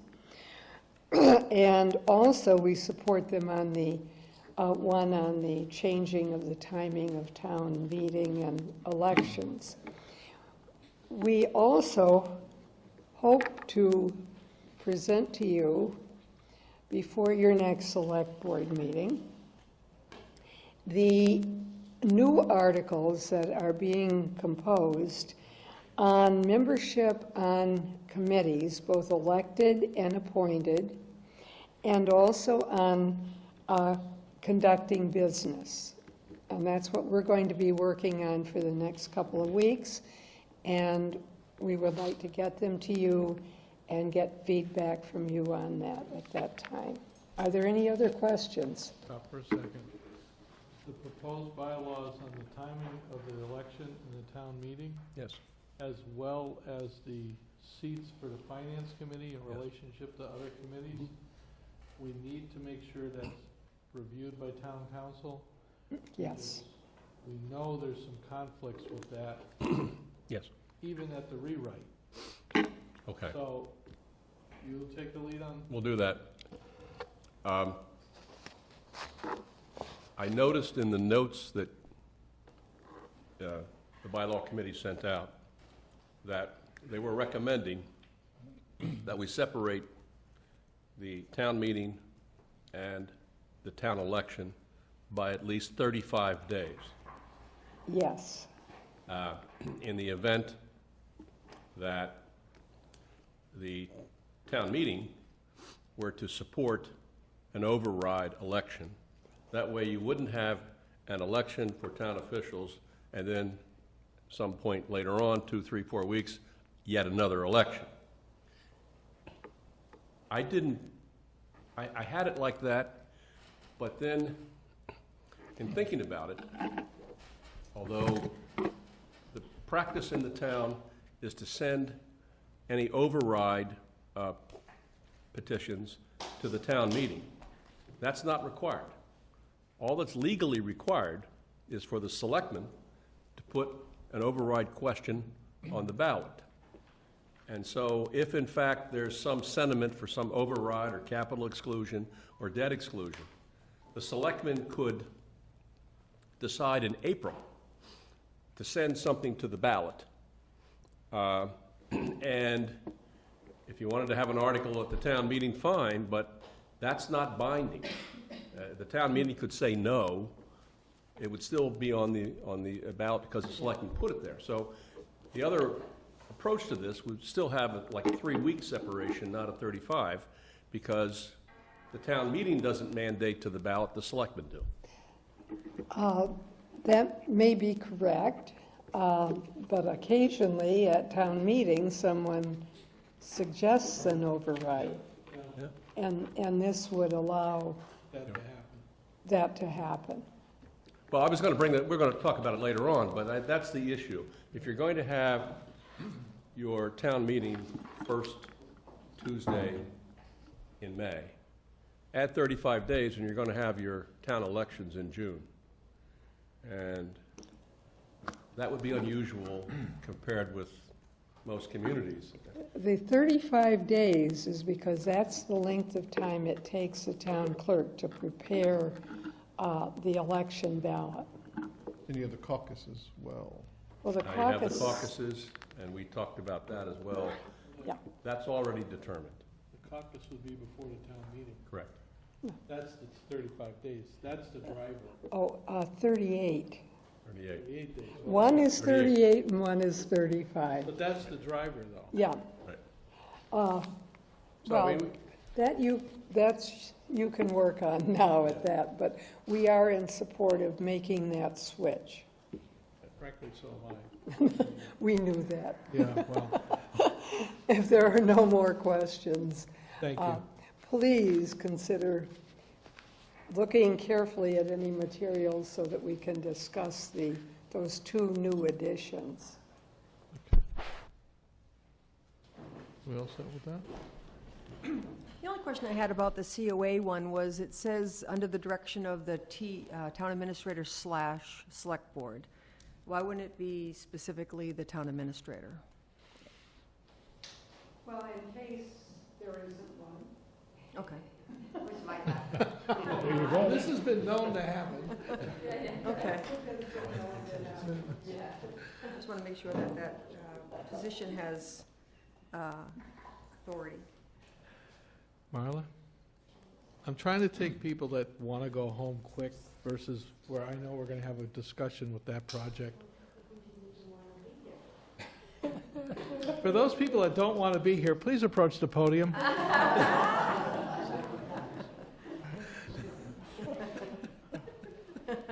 Thank most of you for coming to the Conservation Commission meeting yesterday, and I know you were floating in the building, you just couldn't be here. I was in finance. Yes, I saw you in the hall, so.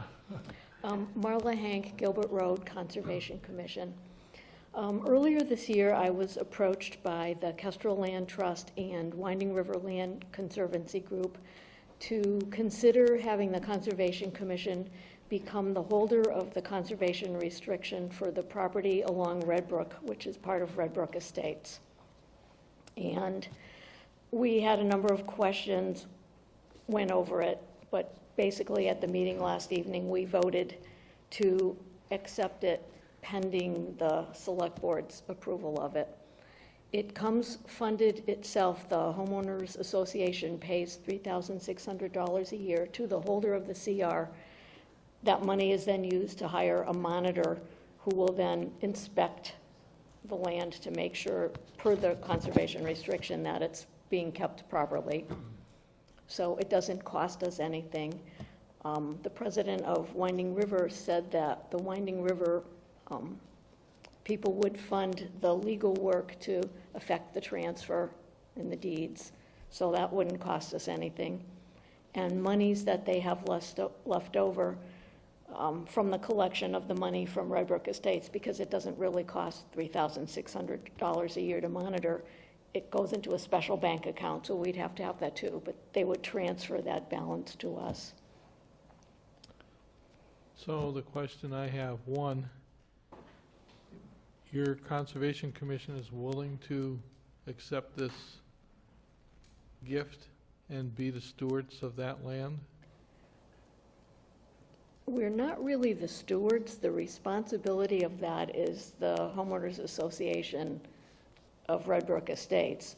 The conservation restriction owner, the holder of its job, is to hire the monitor.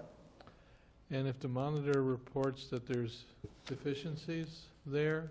then it's the responsibility of the Conservation Commission to get back to Red Brook Estates and have them fix it.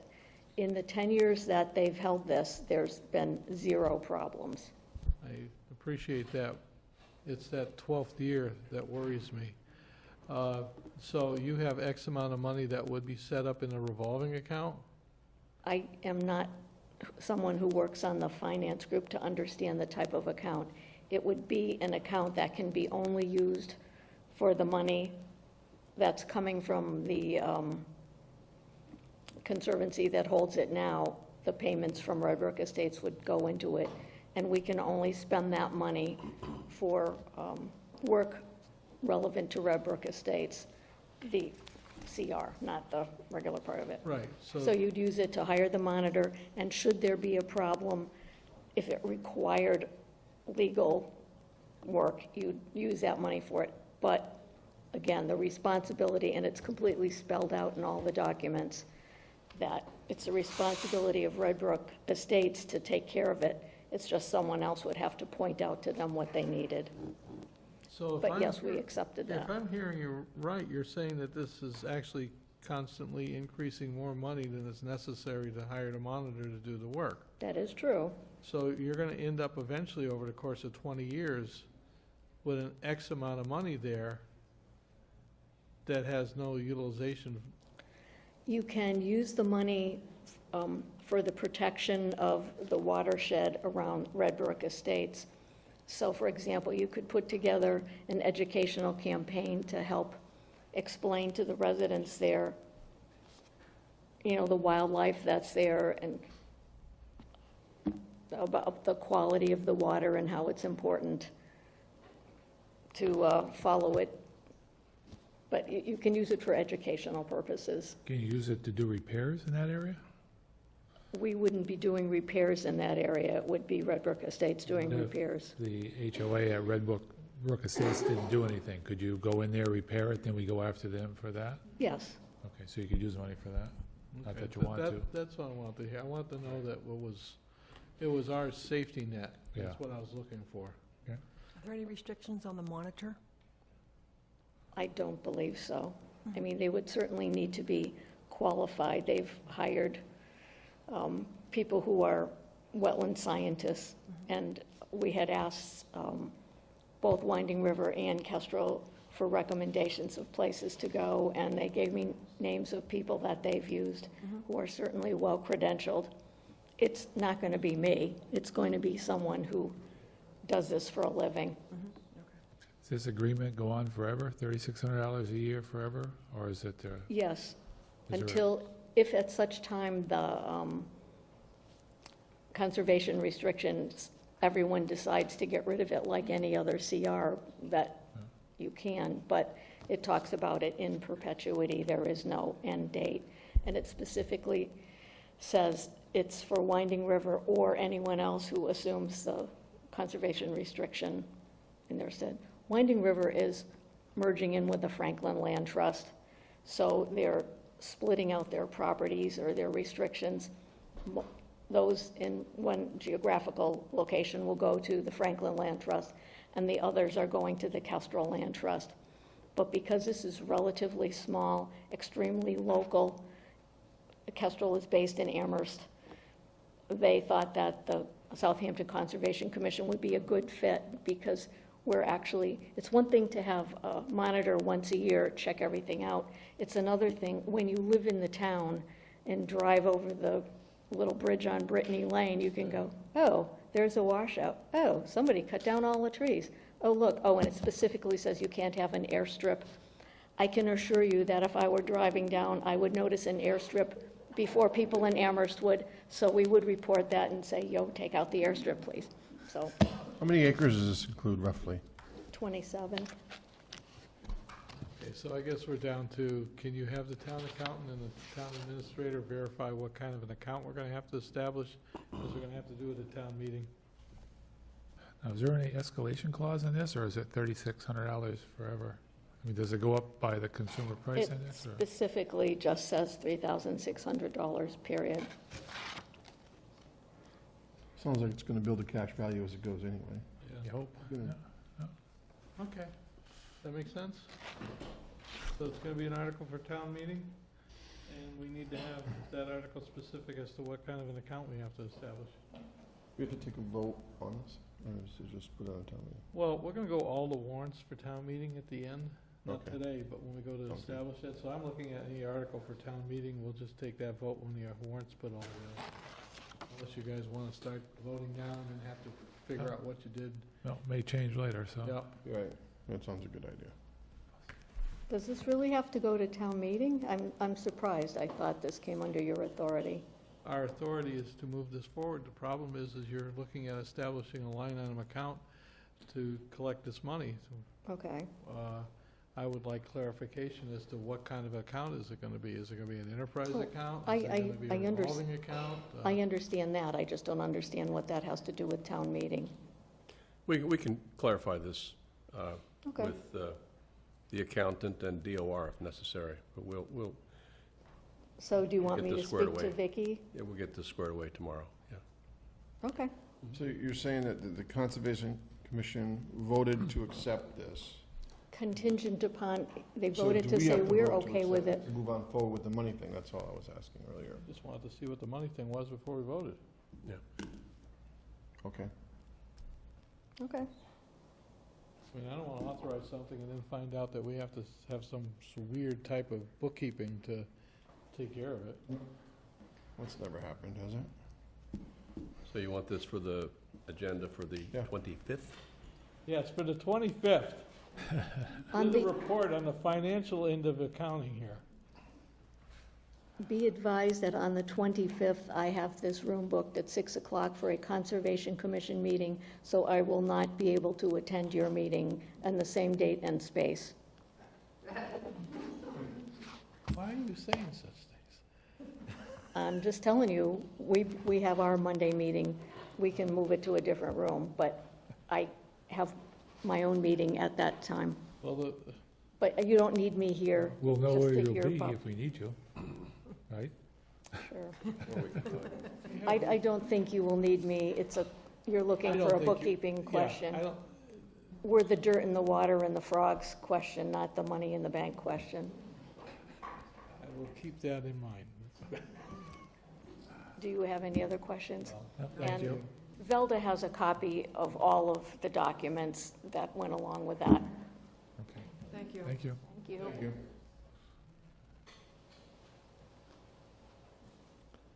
Okay, I don't see any other short discussions, so if Hughes and O'Neill would like to give us a review of wastewater issues. Thank you. Can the camera get onto that easel? I'm watching the cameraman because he's gonna tell me. You might want to face it that way, right? Get a camera that way? See the camera, the screen? Right. Then we can't see it. Well, I know the town, so that's not gonna hurt me. How about you? Well, I don't know where they're putting it yet. You see that? Can you can see see that it. from that distance? Well, I can't read it, but I can see it. I know it's there. Oh, there you go. There you go. Orient ourselves. Well, That clears it up. we know where the reservoir is. We could start from there. All set? Good evening. Thank you. And I'm Mary Monahan from Fuss and O'Neill, and I think your packets might include some, let's say, experience sheets that bring Kurt Mailman and me to the table here. You got it. So, so this is a little bit like Old Home Week here. I'm a former municipal treasurer and town clerk. I'm also a former town administrator, interim DPW director, and for the last 20 years, I've been working on the private side with a passion for public works. And I'm also a local person living in Hoyoke, so I'm aware of what's going on in the region. So Bob and I, with Kurt, began a discussion a couple of months ago about stormwater in Southampton. You're an MS4 community. And Fuss and O'Neill is a consulting firm, over 300 employees. We have an office right in West Springfield. And so we do a lot of stormwater work. I'm been known to, I'm the stormwater lady in some communities. And so we were discussing MS4, and it segued into your wastewater challenges. And so that brought Kurt, and I'll let Kurt introduce himself in a minute, into the discussion as a wastewater engineering expert. And so we took a look at a lot of your old reports and came up with a discussion we'd like to have with the board and the town to revisit, where you were a number of years ago. So I put together a brief little outline of what we're going to talk about. And the first question is, why now? And part of the why now is economic development is a pressure in all communities, and a lot of communities are limited with their economic development initiatives because their businesses need access to wastewater, and usually Title V systems or small systems don't handle that. You still have water quality issues in Hampton Ponds. I still see the beach closures and whatnot, and I actually grew up in the summer swimming on the ponds. My parents owned a cottage out there, and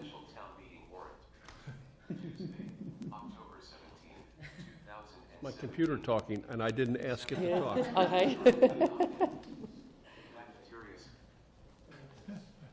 It stopped. Yeah. You should have saw the photos. I have a special smart computer. I see that. When it started telling you it's time for medication, we're in real trouble. Okay. So we have those two very distinct issues, economic challenges as well as water quality issues, and even, homeowners and their Title V struggles. And then Kurt's going to talk about, again, from those studies 8 to 10 years ago, some improved technologies along the way. And I'm just going to quickly highlight, and it'll probably go back to me, the funding opportunities. That's another expertise I bring to the table. Depending on what the challenges are, depending on what you're trying to advance, USDA is still a very credible funding source. DCR, I'm working with DCR in a number of projects in other parts of the state. They own properties along Hampton Ponds. They like to see that their properties are being, used well and used wisely. And, we quickly began a discussion about they're open for additional conversation about potential funding to help along the pond with any wastewater challenges. You have the big daddy of them all, which is State Revolving Fund, and then you have MassWorks, which that's the program that would fund any economic development initiatives. It's infrastructure, it's water, wastewater, stormwater, and roads. So before we get into the details of it, and tonight we're probably not going to get to the details, but I want Kurt to introduce himself and talk a little bit about the technical opportunities that we saw in this preliminary review of Southampton's wastewater needs. Yeah, thanks. I'm the dirty water guy. I'm an owner at Fuston O'Neill, and I've got about 27 years of experience. And like Mary, I'm from this area. I grew up on the Congamon Lakes in Southwick, which they look very similar to the Pequot Pond area, with Suffield and Southwick, two communities, half of it sewer, half of it not sewer, water quality issues, issues with eutrophication, et cetera. And, some of the things, Mary talked a little bit before about the why now. Well, since your last report was done in 2008, there's been some technological advancements both on the treatment side for individual wastewater treatment systems, community systems, and also low-pressure sewer systems. There's also been construction improvements as well. So on the treatment side, community systems are much more advanced today, and they create a much cleaner effluent in a smaller footprint than they used to be. Originally, the town-wide plan that was presented in 2008 was essentially a sewer the whole town idea. And now we're starting to look at a more defined section of your economic development areas. In your packets, I think there's a small 8.5 by 11 color of the map that we're showing on the side here. We're looking at is really more two discrete projects rather than a town-wide project where an economic development on the Route 10 corridor is an option, and you could do a community system there that would be modular. So it could start out small and affordable, and then if you needed to in the future, you could expand it rather than build the huge treatment plants that were in vogue so many years ago. And I brought a little handout here to show you kind of the scale of what these things are and what they're not. Just, if I can just pass these out. So, why do they make sense today. If you think about them, these systems today come in, the large treatment portions of them come in on a flatbed truck. And you put some screening up front, and you can do a modular trailer-type system and get a really high-quality effluent through membrane bioreaction. And the handout that I showed you kind of gives you an idea of the scale of one system versus the other. So what is the benefit of that is you don't have to build it all at once, and you can save significant monies in upfront expenditures on the capital. Okay, so that's a good option for a place where you have a community system with a subsurface dispersal system. The other thing is on the technology, you can use this high quality effluent if you choose for irrigation, for other type means for recharging your aquifers, because the effluent quality is so high. So it does really good on nitrogen removal, TSS and VOD removal, engineering terms that you probably don't understand, or you might, but essentially it's a really high quality effluent. So you can, what's that? Nothing, you're the engineer. Engineers talking acronyms, I get it. So that's good. That's a helpful thing to think about when you're looking at economic development. And you do, in your 2007 report, there were some areas that were identified that may have suitable soils that can provide you that recharge of the clean effluent. And kind of in the middle area near where the Manhattan Brook is, right around the area where the railroad tracks cross the road. So that's where it's shown on that. I was in the preliminary studies for SCA relative to packaged plants years ago. Mm-hmm. Problem was, they didn't want to fund anything, they being the town. Understood. It was acknowledged years ago, and there's plenty of footprint areas of type 1 soils that you could utilize for this. It's just getting the effluent to those areas. Right. You're looking at basically membrane separation, and you're probably looking at engineers to monitor this for operation. There would be a requirement for a certified operator to do part-time operation of that system generally under Mass DEP regulation. Right, so there'd be a ongoing cost with this. This isn't like, I'm saying this because I want people to realize the fact that this isn't like somebody dropping a septic tank in the ground and making believe for the next 12 years everything is fine. This is something that has to be monitored. And what about the sludge and all that? Is that going to be part of the program of removal and disposal? Yes. That type of system, the MBR type of system, doesn't generate a whole heck of a lot of sludge, but that sludge removal would tentatively probably be trucked to Westfield to their wastewater treatment plant for us. Right, so we're not talking dewatering or anything like that. We're just talking basically liquid. Yes. Okay. Basically what, Charlie? The bigger the operation, you get to the point where the sludge is so much that you basically dewater it, and then you take and you try to do land application if you don't have a lot of heavy Spread metals out. in it. Yeah. What is the red line on the map? College Highway.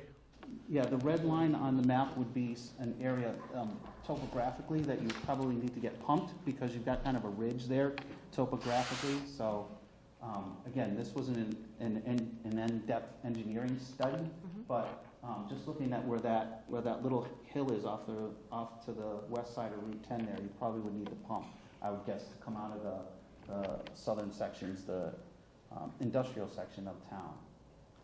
And so the green indicates like a gravity type sewer, and the orange would indicate a low pressure type sewer, which would be individual grinder pumps, generally semi-positive displacement pumps, with a common header, and they're built in a telescopic fashion. So you start out with a small, very small diameter, and they increase your entire area. Probably the largest pipe you see And you're is probably about 4 inches. Talking about this around Hampton Ponds. Around Yeah, Hampton Ponds, so, yeah, where the orange.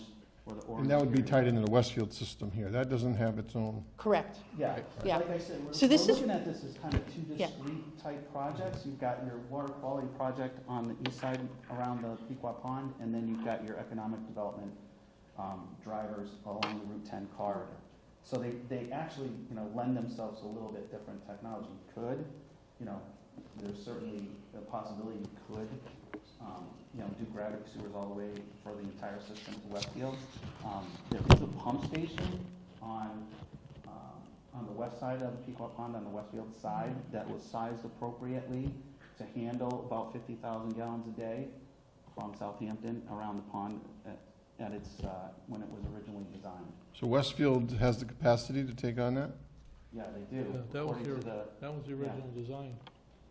What happened down the Hamden Ponds was we had the TCE contamination problems with the drinking water. Yep.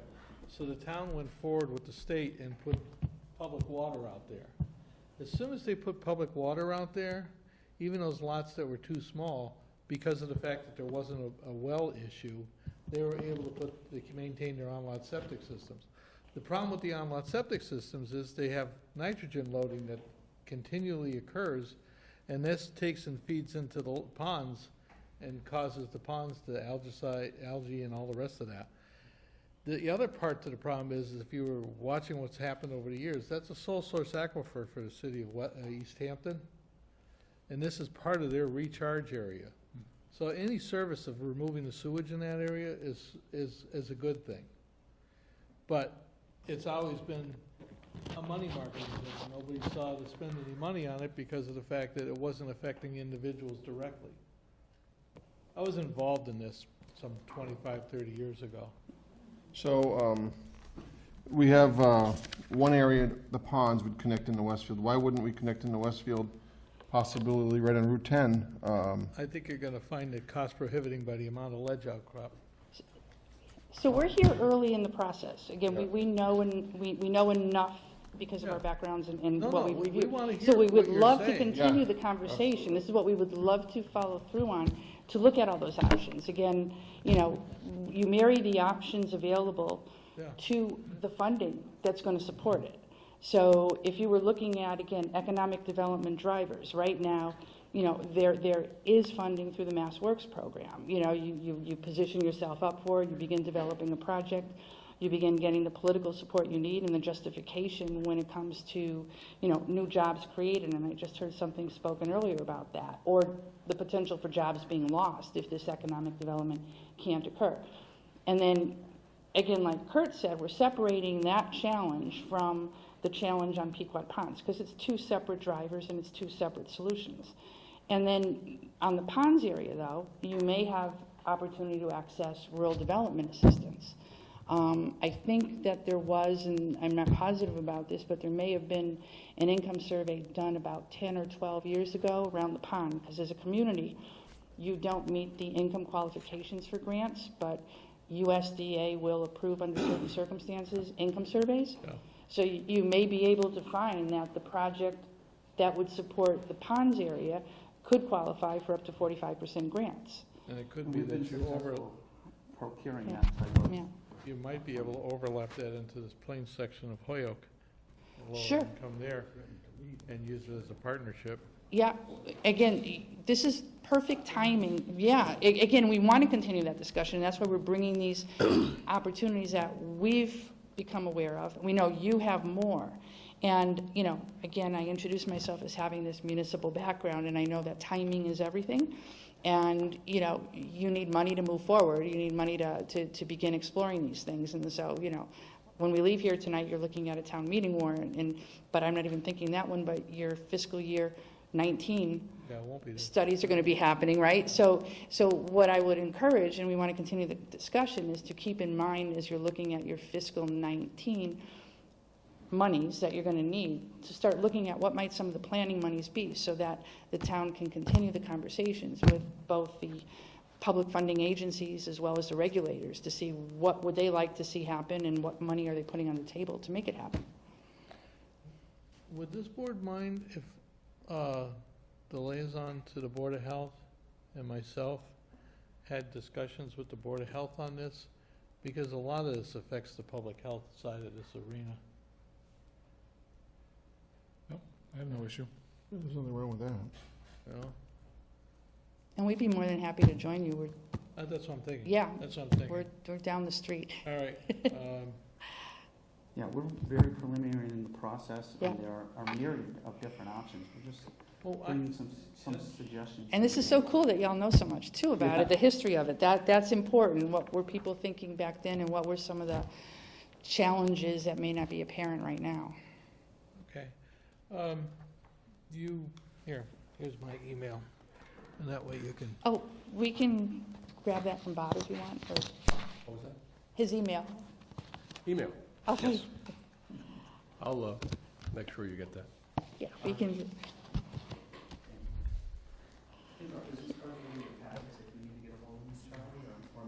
yeah, I need a business card, somebody's business card. yeah, they're in the packets. Right there? There you Is go. that it? Yeah. Thanks, Jim. There's no respect on this board, you do realize that. That's okay. There's a lot of respect in a sense of humor. Yeah, this is cool. I like the pizza breaks. I mean, Pizza that, break. How many board meetings have you ever gone to where they break for pizza? I was thinking the same thing. You know?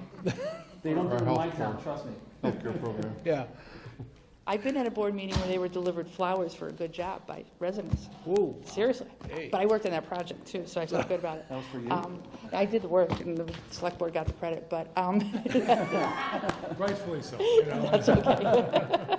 Don't you hate it when that happens? Say, When you get a chance, bounce me an email. I will do that, And yes. then we will start a dialogue with the Board of Health.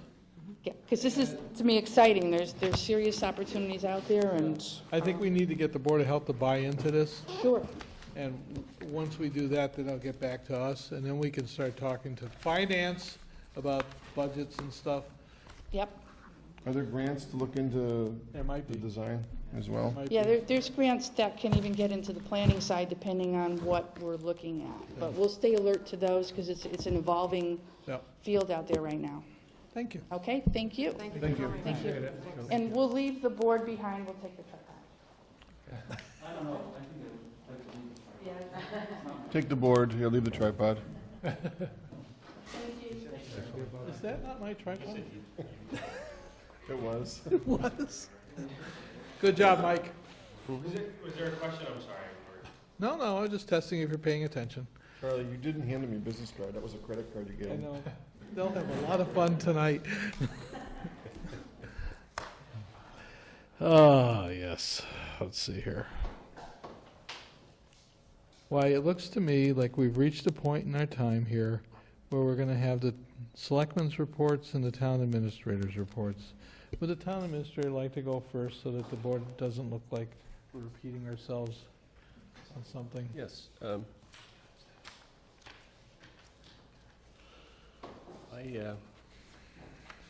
we are. Well, most of my time recently is spent on creating the draft for the October 17th warrant, which I have and have given it to you. I would like to flip through this quickly because there are a couple of issues for the second draft, if you don't mind. Sure. First article would reverse the election, the timing of the election and the town meeting. Here's one question. I put down there that the election would be on a Tuesday, the third Tuesday. The other option would be to have that 35-day difference or timing between town meeting and the election, which would push the election into early June, if you want to see it done that way. And the other issue there, I actually put the election on a Tuesday, since most elections are on Tuesdays. But right now, the elections are on a Monday. So if you want to continue on a Monday, I can make that change. Or if you want to put the 35-day rule in there, then I can do that.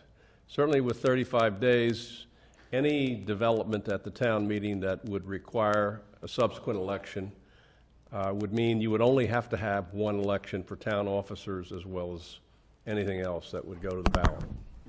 So, I have a question. Now, if you have the town meeting, and the town meeting goes into a second or a third day, do you have to add a little bit more time? you would. It has to be 35 days, Right, the so rule you for the might clerk. Want to add a little bit? 35 days from the time it starts or time it ends? 35 days from the conclusion of the town meeting. Conclusion, okay. So if you have 2 days, then you'd have to push it out. I mean, to be safe, you'd probably have to do maybe 38 days if you wanted to have a fixed amount of time. So I guess we're looking at, But it would mean you'd always have one election. You wouldn't have to have special. well, I think Makes that's, sense. I think that's important, because it costs us a couple of $1,000s to have a does, special yeah, election. it And we're does. trying to save money, not, Yeah. Plus, it's low turnout. I mean, plus people, I was gonna say, aren't. yeah. That's more important. The people would probably turn out more because you have more on the ballot. Right, you have officers on the ballot, you'd have any questions. So that's one thing to be determined. Article 2, I don't have the language back from town council on the police non-ticketing. I talked to the chief about it today. They're going to have that relatively soon, but I don't have it. COA director, you've already talked about that one. I'll go back and make that section 3 rather than section 4, but as I said, I looked in the bylaw just to make sure I saw section 4 as well. The finance committee article, I printed what we currently have versus what the finance committee is proposing.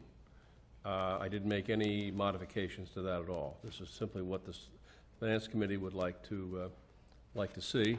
And it is in accordance, as best we know, with what town council has said, that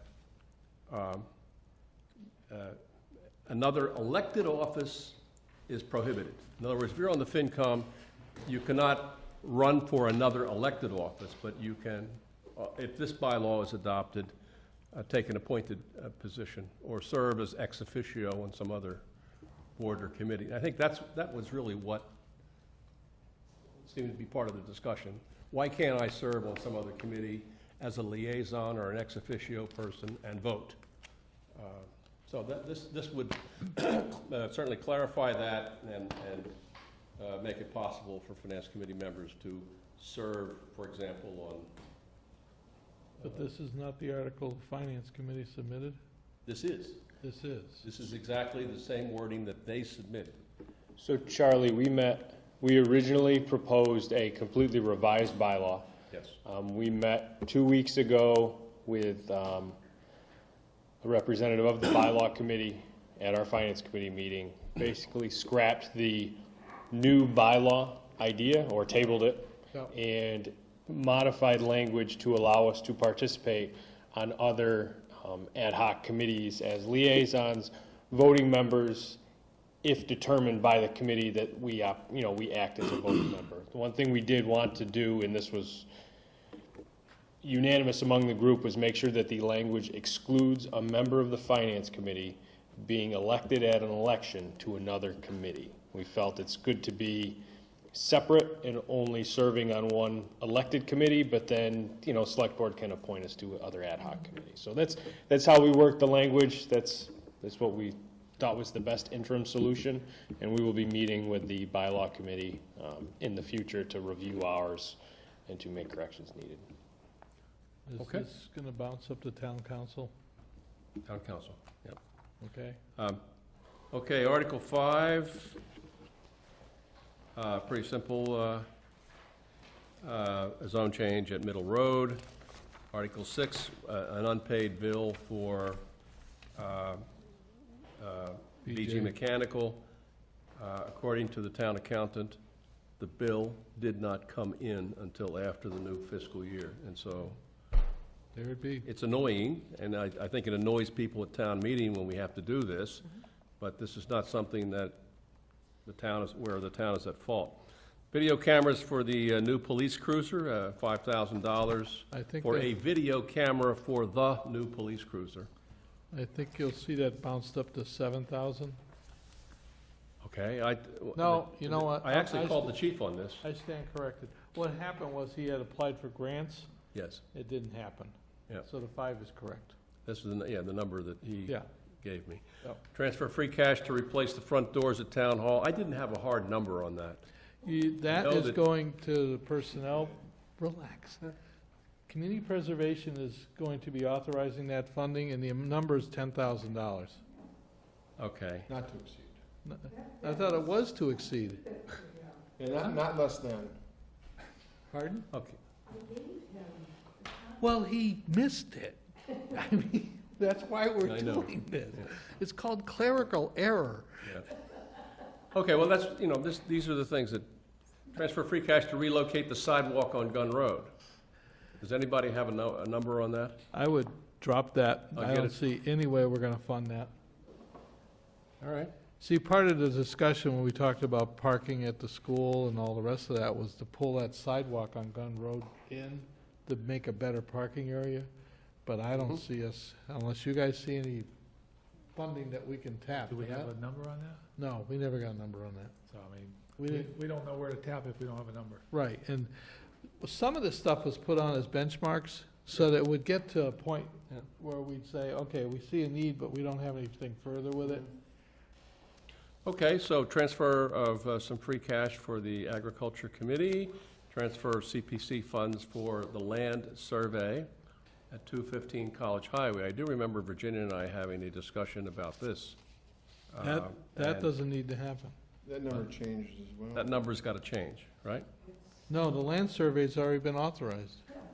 That comes out of our operating. Oh, it's going to come out of your operating, so we can just take this That's off. gone. this- Scratch 11. We can take it off. Yeah, 11's gone.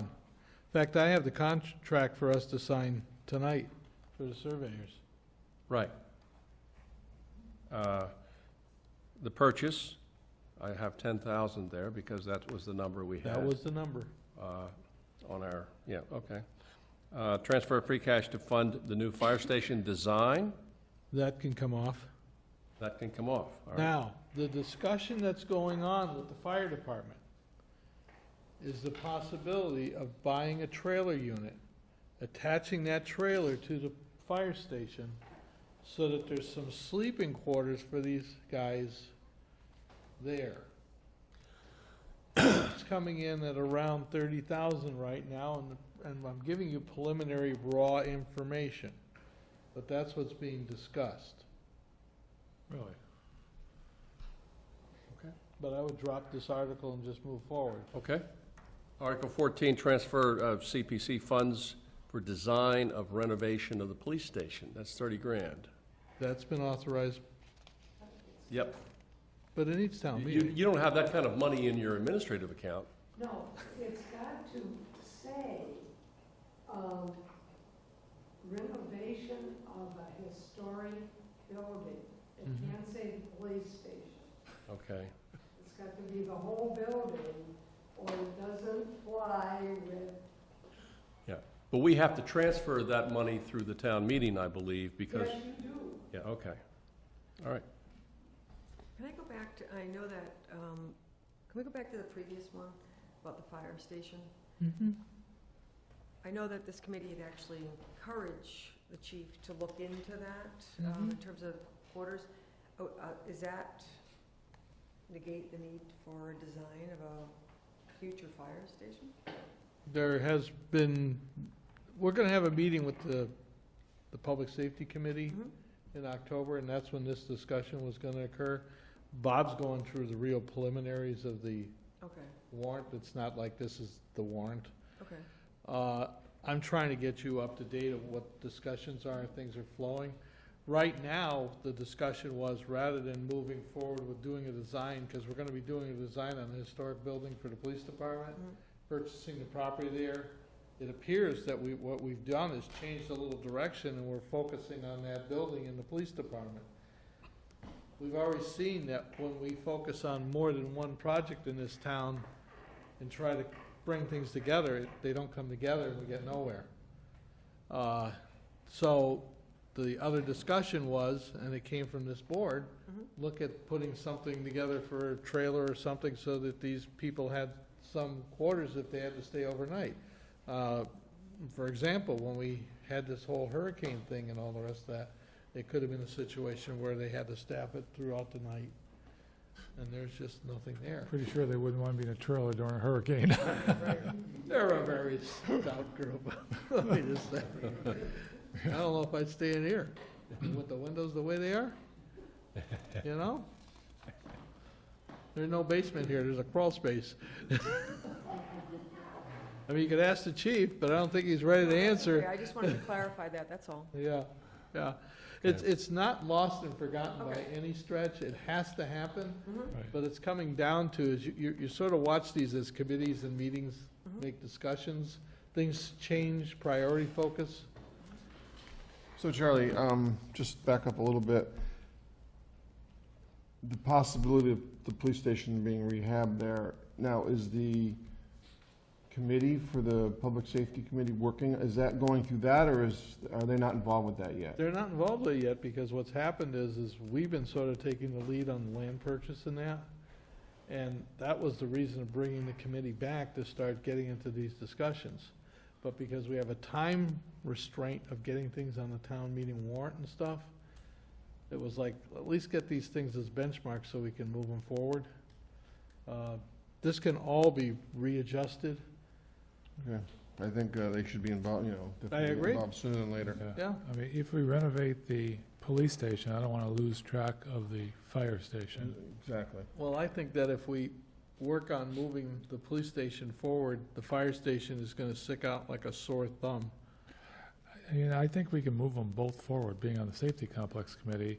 I mean, there's a dollar amount that the town, I think, will buy into, and even if we split it up, if we come up with the right dollar amount, we can do both of these projects. If you're gonna do a debt exclusion for $7 million, and you can do the fire station here and the police there, that's good, let's present it. I don't wanna have just I one don't want to hand. lose sight of the fire as well. I hate Yeah. to, I mean, really, it's a I don't disagree with you. I'm also looking at the fact of time and energy. You know, if you're focusing on one and you only have a small core of people that actually do the field work. But the Safety Complex Committee, I mean, if we end up saying we want two separate buildings, we can have an ad hoc committee to steer one building and an ad hoc committee to steer the other building. I don't Well, think. that was the whole purpose of the October meeting, was to get this Right. going. But by taking it off here, it just seemed like we were putting one on the back burner, I think is what we're seeing. Is that Well, then leave accurate? the article Yeah. back on there. That was my So concern. maybe leave it on there just for a placeholder? Yeah, I see a problem. You're having the meeting on October 3rd. And when's the meeting? Town meeting's October 17th. Yeah. Any decisions made on the 3rd are going to be tough to get to the warrant, because you will already have signed the warrant. Right. And that's the last day for posting. Actually, we would have to, Yeah. the warrant will be posted prior to your October 3rd meeting. So So if we if leave you it, think critical decisions are going to be made there, maybe that meeting should be moved up a few days. yeah. And plus, we can leave it on the articles for the town meeting. We can also always withdraw it, but you can't put it back You can on. put two articles on there and withdraw one. That's what I'm saying. So I suggest we leave both on there. I don't know what Jim and Rini think. I would like to see that. I would too. All right, keep it. The next three articles are boilerplate articles following the policy of the selectmen to divide free cash between the operating stabilization, capital stabilization, and OPEB. So, Could I say something to this? We took some $90,000 out of our stabilization, operational stabilization account last year for a wood chipper and a police cruiser. I think before we make our decisions on whatever free cash is, the first priority is to put that money back into that account. How much is in the capital stabilization account now, do we know? About 300,000. Yep. But if we don't, Yep. then we're going backwards. No, I agree. We made a kind of a promise to keep funding it and Yeah, replacing and it. what we did is we used it when we needed it, but Right. we need to put that money back Yep. as first priority. so I should move Article 23 before Article 14. I would think so.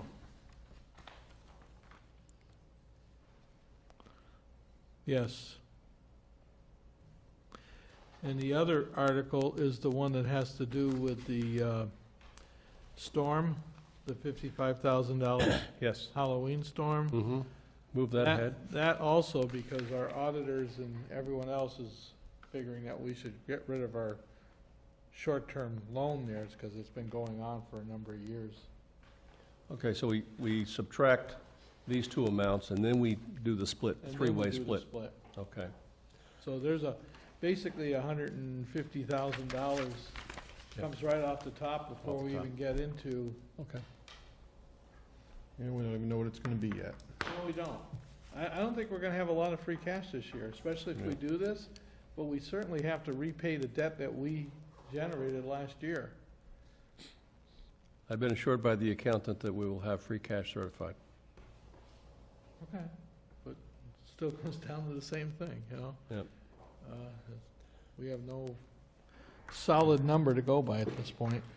So Article 18 is the Halloween storm, and that would go, 55 would go into that account, so-called Halloween 102911 account, to pay off that debt.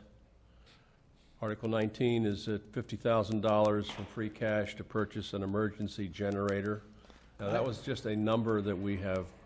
I put that in there because there's a need. I don't know how the board feels about it, but I wanted to flag it.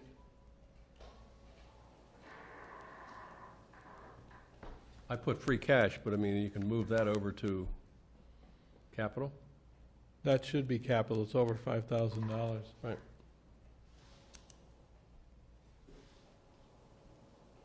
Jim, do you remember what the dollar amount was?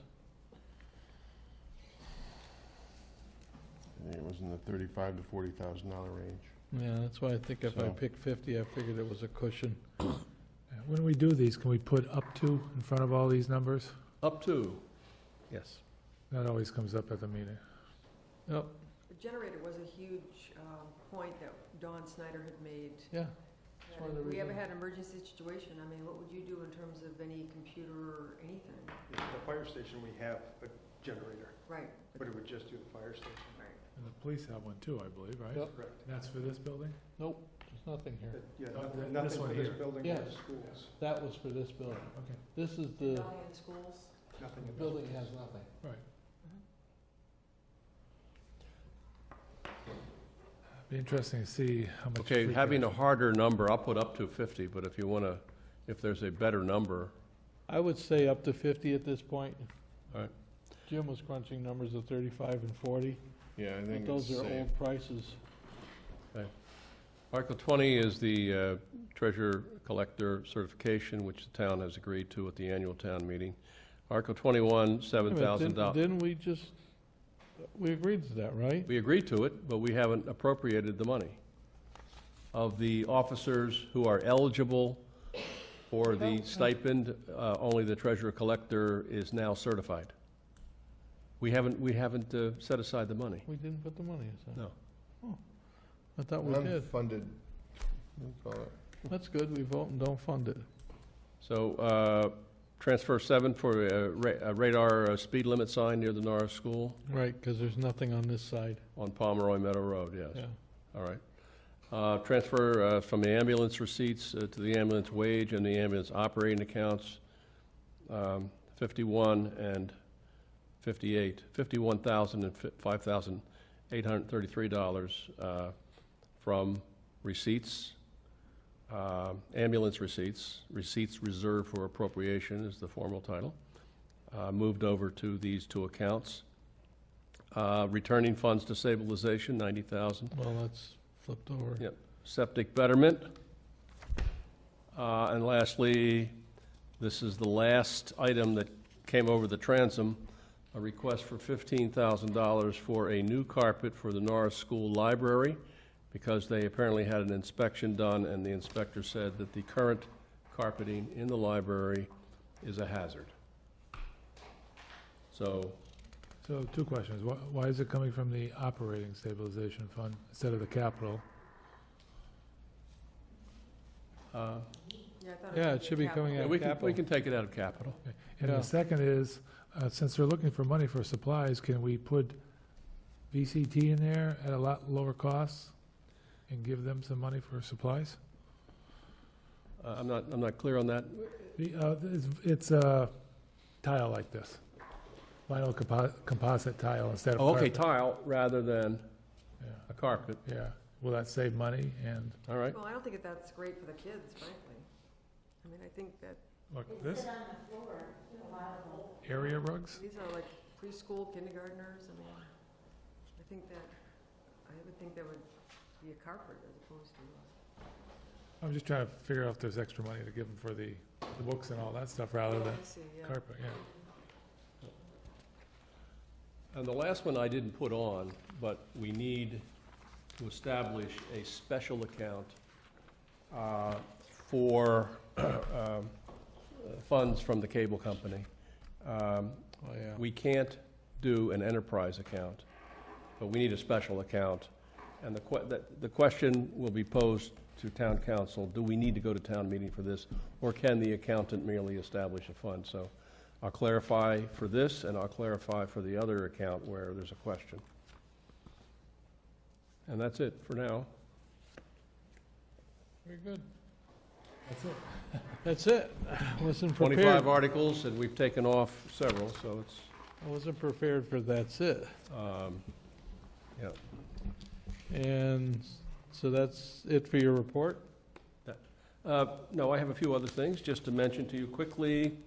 You have a copy in your packet of the technology audit that was completed by Acuity on August the 14th. I think it's very useful in trying to move forward with incremental improvements to our technology system. You have you're aware of the Attorney General's report on the articles from the annual town meeting. All have been approved except Article 3, which had to do with the town moderator's position. They've asked for an extension of 30 days to continue reviewing Article 3, looking at its legality and constitutionality. That one section is Section D, where it has to do with the moderator being required to allow any increases in spending at all. In other words, if you want to add $1 million, he can't rule that out of order. So that is the question that the AG is grappling with right now. The rest of that article apparently is acceptable. So that'll be probably end of September when we get back. But other than that, all the articles have been approved. Also, we have a response from the Attorney General on the open meeting complaint from Mr. Pellegrini. That complaint was dismissed by the Attorney General. Do you have any idea what it's costing us for all these? Yes, I do. These types of yes. complaints that go nowhere, but we have to provide legal? Well, there was a question within the last 2 weeks as to what the cost of, this is the second open meeting complaint that was thrown out by the Attorney General, what it is. I started today, when I finished the warrant, you have to go through each of the bills from KP Law. I started on that. I'll have that for you on the 26th. It's going to take more time than I expected to go through it and add up the amount of time that our council has spent on these matters. But just from what I've seen, I have to tell you that we're spending some money here to defend open meeting complaints, and that's a concern, especially when the outcome is that the Attorney General has said you have not violated the law. So we've talked about the Westfield Vocational and Smith Voc issue with the student. We are still on track to submit our application for Green Communities, third-year community compact.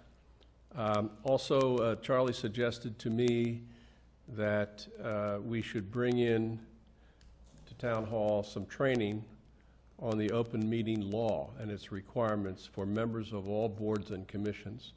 I've talked with Town Council about that. We are entitled to a free service from them. They will send a lawyer who will meet in a large room with members of our boards and committees, and just to go over the requirements of the law, which I think is a good thing to have every few years. The packet for fiscal 19 from the Capital Committee was sent to Everyone. the departments. Also, the town has been notified that we're going to receive $317,141 in Chapter 90 funding for fiscal 18. It's $317,000, so.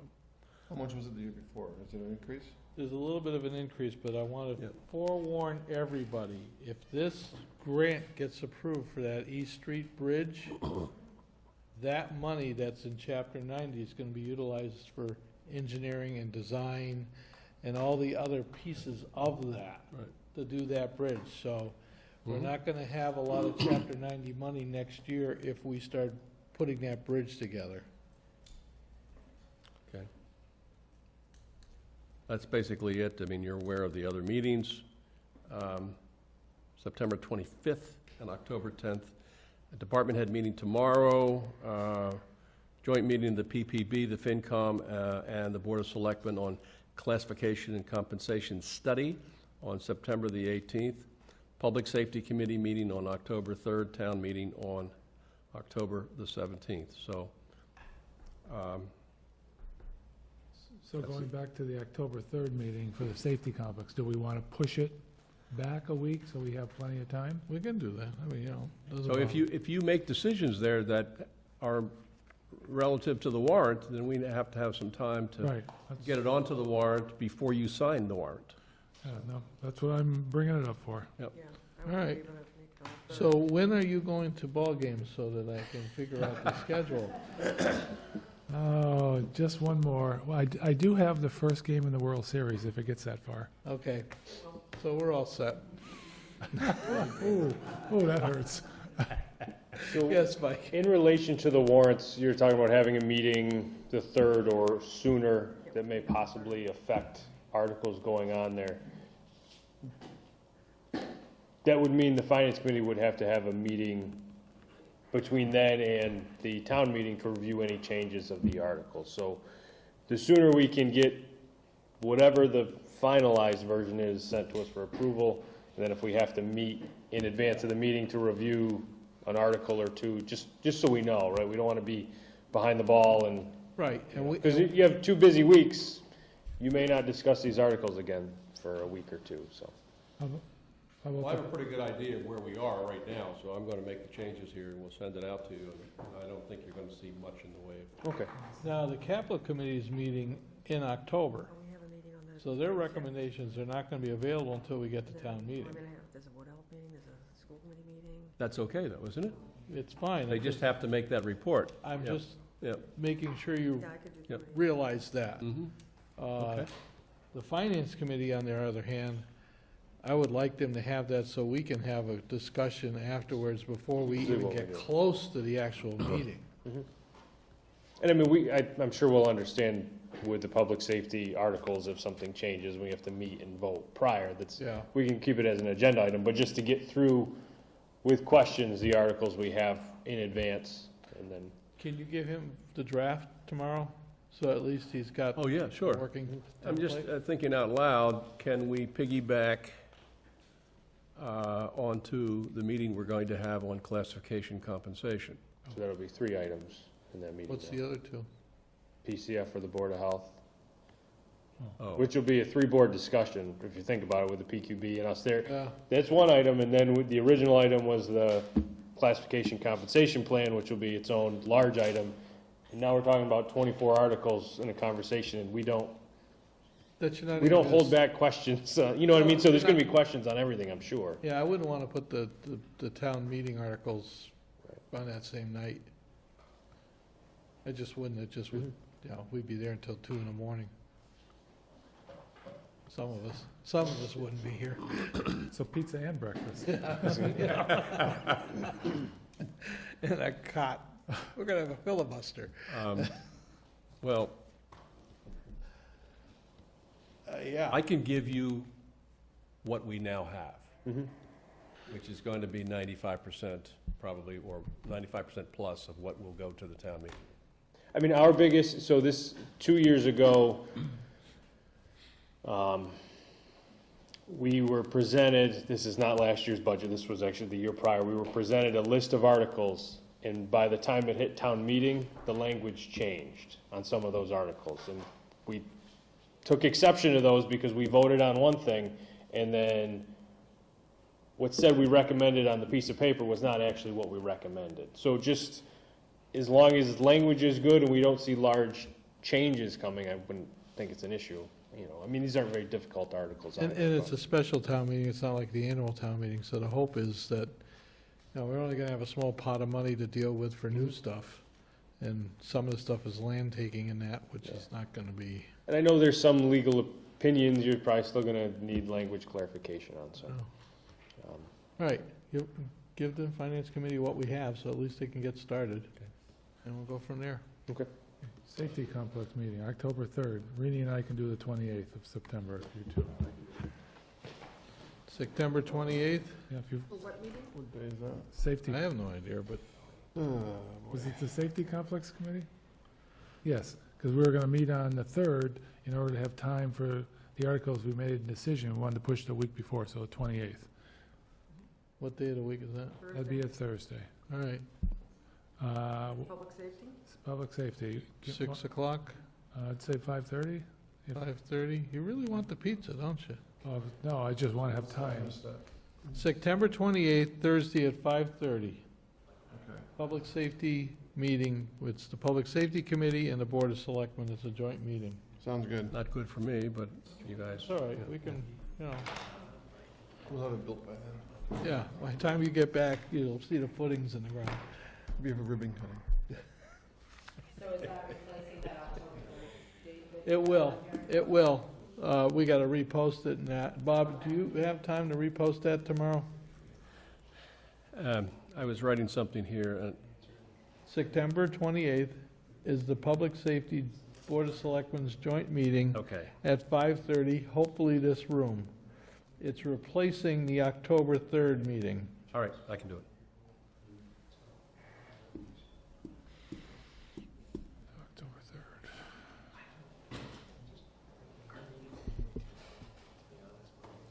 3rd. Okay, you set? All right. Selectmen, any updates on anything? Any? No, everything was on the agenda for tonight anyway. Okay. Went to last two finance committee meetings and everything we talked about pretty much. Jim? I was at the finance committee with him, and All right, I have one update. I had a email from the contractors for the Safe Routes to School today. And I'd like to share it so people sort of have an update of what's going on there. As you know, in mid-August, much pressure was brought to bear on the private utility companies to expend their work to a relationship to Southampton's Route 10 project. At that time, the utility companies were projecting completing their work in October. It now appears that the old poles will be removed sometime during the week of the September 18th. Of course, you know what that's done now. It's taken their whole schedule and skewed it. Mobility of the site, and they began to prepare for new multi-use path, which will be paved by Palmer Paving Corporation. When I met with you on the 24th of August, I asked Palmer Paving to schedule me into their next opening because they are typically scheduled 6 weeks out plus. At the time, Palmer was already scheduled out to about Columbus Day. They are working to try to get this done sooner than that. So just because we got the poles moved, I mean, I think this is a home run in one regard because we got the land leveled out, so you don't have to have you walk on a road, so there's a passageway again. But the actual paving and everything else now is basically on the schedule of the paving company that provides the asphalt. So that's where that's at. It hasn't dropped, it's still moving forward, but, you know. Any thoughts, questions, or anything about that one? No? Do we have to allocate more money because of that police detail? We do not. Okay. That money is coming out of the state and out of the federal government. It now comes back to the state to determine if they want to expend more money to have them work on Saturdays and stuff of that nature. And if they say no, the project gets pushed out quite a bit. If they say no, it's gonna drag. How much money does it entail, do you know? I do not know. Be nice if we had a backup plan, because I'd like to get those sidewalks in for the kids. I mean, if they say it's gonna cost $1,000 and the state doesn't pay for it, can we come up with the money? I think it's more than $1,000. I don't have a number, so I don't know. I don't have numbers, and as soon as I ask for a cost, they're gonna be looking to the town to pay. So I don't wanna do that. You can't ask this particular gentleman? That is basically one of the head honchos for the contracting company. Right, but I mean, he's looking to the state. Yeah. So we just ask him what kind of number is that, so we can. But he copied the town for a purpose of showing to the state that the town's paying attention. So let this thing run its system for a while. I just hate to see a couple months out, no sidewalk for the kids. Well, I that's agree all. with you. That's why we jumped on it when we did, but the reality of it is, let this work a little bit. I mean, it could very well be that they look at the other side of it and say if the job gets completed X amount of months ahead of time, they're saving money on the other end. Maybe. So I don't know, and I'm not gonna get that deep into it unless one of yous want to. Okay. With that, we're going into, I just want to make sure anybody that's sitting here isn't sitting here for a purpose that I'm not aware of. Hi, I'm here because my lawyer sent a letter for 21 Camp John Road. Okay. For the lien that's on the property with the town. That is not on my agenda. Bob, do you know anything about this?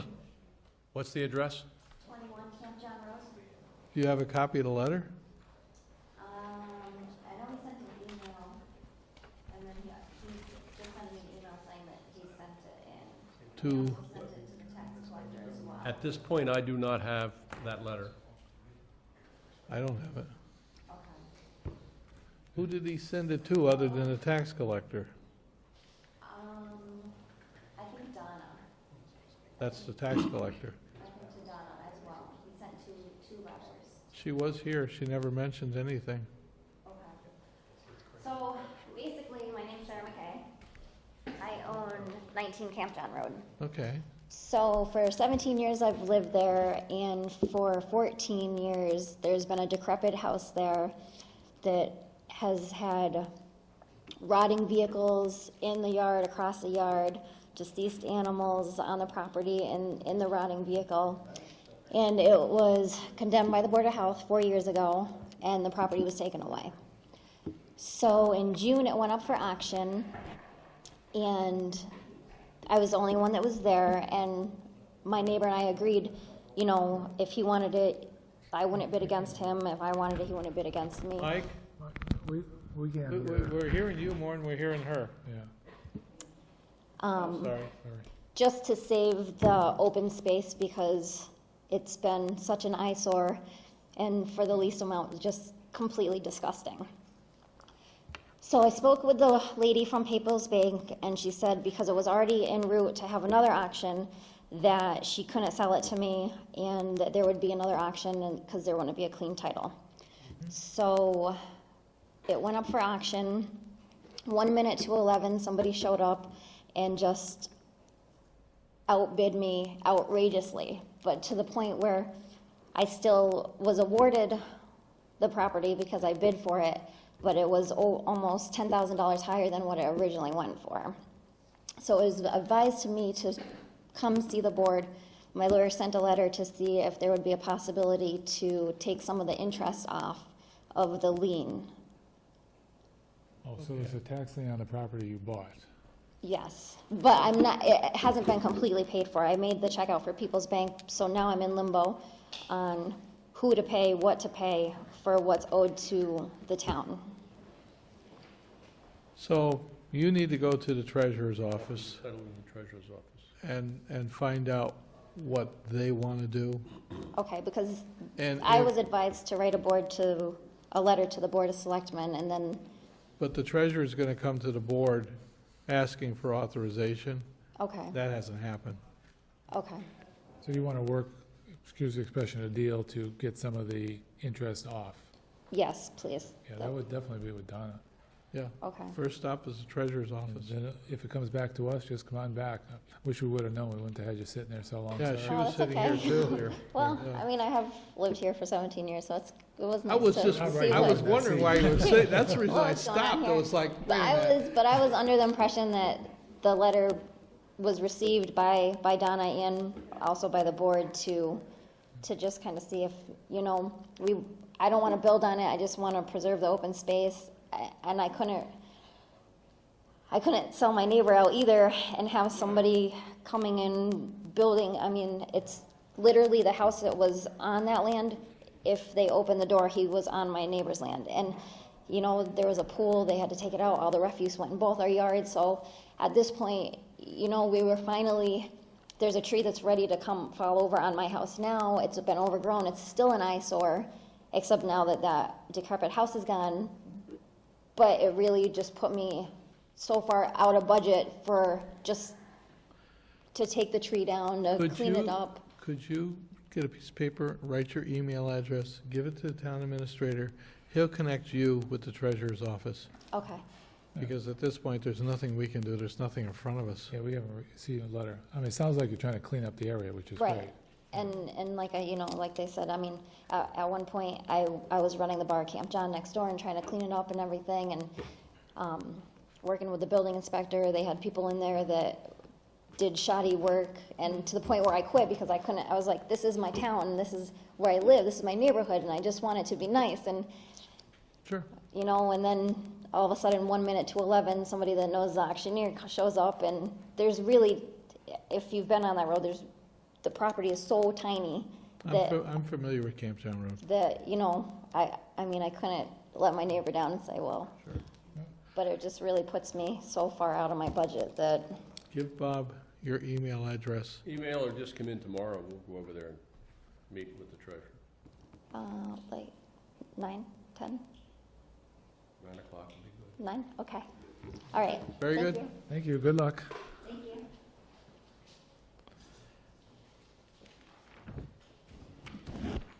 What's your pleasure? You want to go through the PCFs and the warrants and the licensing and permits, and then I'll jump back to the land stuff? What? Oh, yeah, don't forget that one set of policies and procedures that you have to Oh, adopt. yes, we have to readopt the policies and procedures that basically state that we will take any changes in policies and procedures and hold them for 10 days for review, which is what's been our practice, and we have to basically readopt that. And I have the job descriptions, which you've already approved, but you haven't signed, so I'll pass these. All right. Do I hear a motion to accept the policy of the 10 days? I'll make the motion. Second. All in favor? Aye. Aye. Aye. It's unanimous. Okay, so you need these job descriptions signed, so let's sign them, and that way they're done. I take it draft has been removed from everything? Since we've been taking everything out of order, Yeah, we really have been. because it's been sitting there for a while, can we just get that out? I don't know. I mean, I'm learning stuff here too, so you want to keep me here, I'll stay. Yeah, but you were so smart when you came in, it's just so much room left, you know? it is interesting in here, isn't it? The diversity of the issues. I mean, you sit back and you go, there's a lot of issues that the towns always deal with it. Nobody realizes until, Well, I've got your attention here, just off subject here. Yeah. Charlie, I think I gave you a copy of what I received from the state about the removal of the dam. yes, you did. I spoke to him today, he definitely wants to come here, and he suggested that perhaps a representative. You go to the podium. A representative of the select board and the conservation commission attend that, and I have not scheduled that, but I just throw that out open to you that you would like to have somebody there. I would definitely like somebody there because that's going to have a major impact. We also need to have a member of the water commission there because of the fact of the water line. Yeah, he told me he's meeting separately with the water commission. Oh, of course. I understand.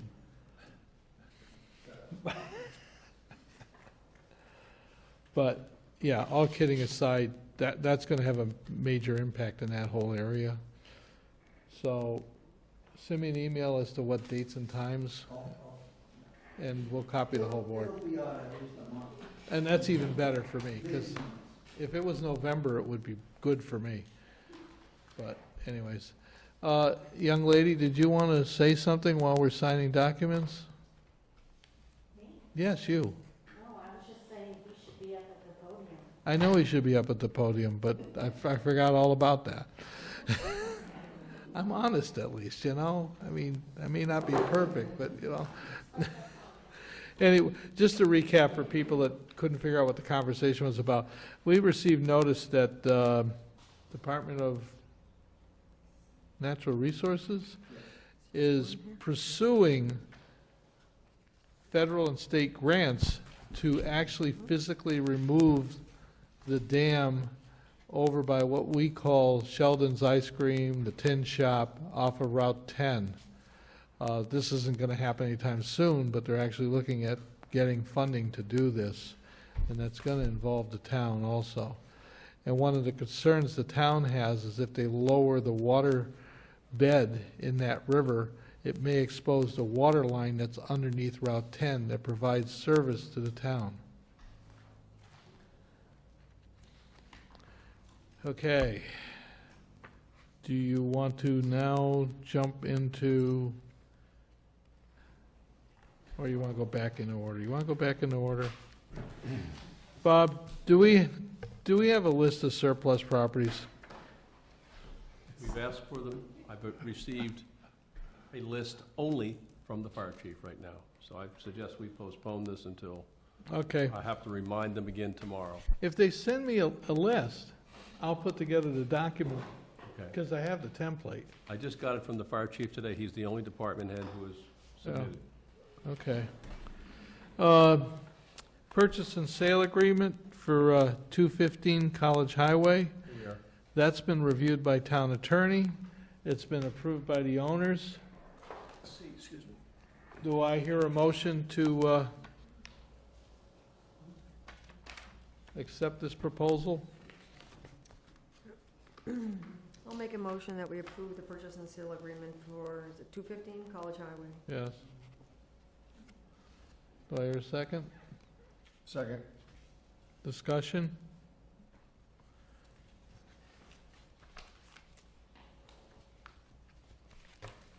No discussion? Okay, all in favor? Aye. Aye. Aye. It just didn't seem right. There was no discussion. It was like, 4 hours Talked into the about it. meeting. yeah, I know. It was like, really? I actually have a signed copy of this, Bob, from the owner. Okay. It was emailed to me, so I'm going to try to find it so that we can actually, Okay.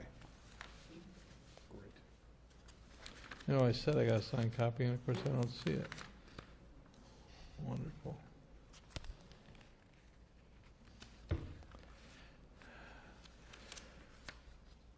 So how do you want to do this? I don't see my signed copy. I know they signed it because I got it electronically. It as well. So we're going to sign this copy, and when we get their copy, we'll just attach it to it. Okay? Just to know, I've talked to our highway superintendent, and he's planning on going out there Thursday to have that brush cut down. And then we're getting the surveyors scheduled to go out there and survey it, so that we will actually have a decent description and a decent view of this property, because it's all overgrown. Speaking of the highway department, 2 weeks ago when Tammy Walunas was up here saying about the trees growing in the Yeah, Montgomery they were Meadow, gone. I was out there next morning and they were already cut down. They were out there cutting them down. Yeah. So thanks to the Saw folks. that. Thanks to the folks that did that. And Tammy. Well, she just complained. They cut Tammy it down. complained, Tammy complained, I made a phone call, it went away. Yeah, they went away before I even got a chance to see them. And the best part is I kept driving by it, never noticing it. I I never was did like, either. you know, Yeah, I know it. but you know what? Actually, to be quite candid, I believe it was the state's responsibility. They admitted it at the meeting. Yeah, But our folks took care of it, and yep. so thanks to them.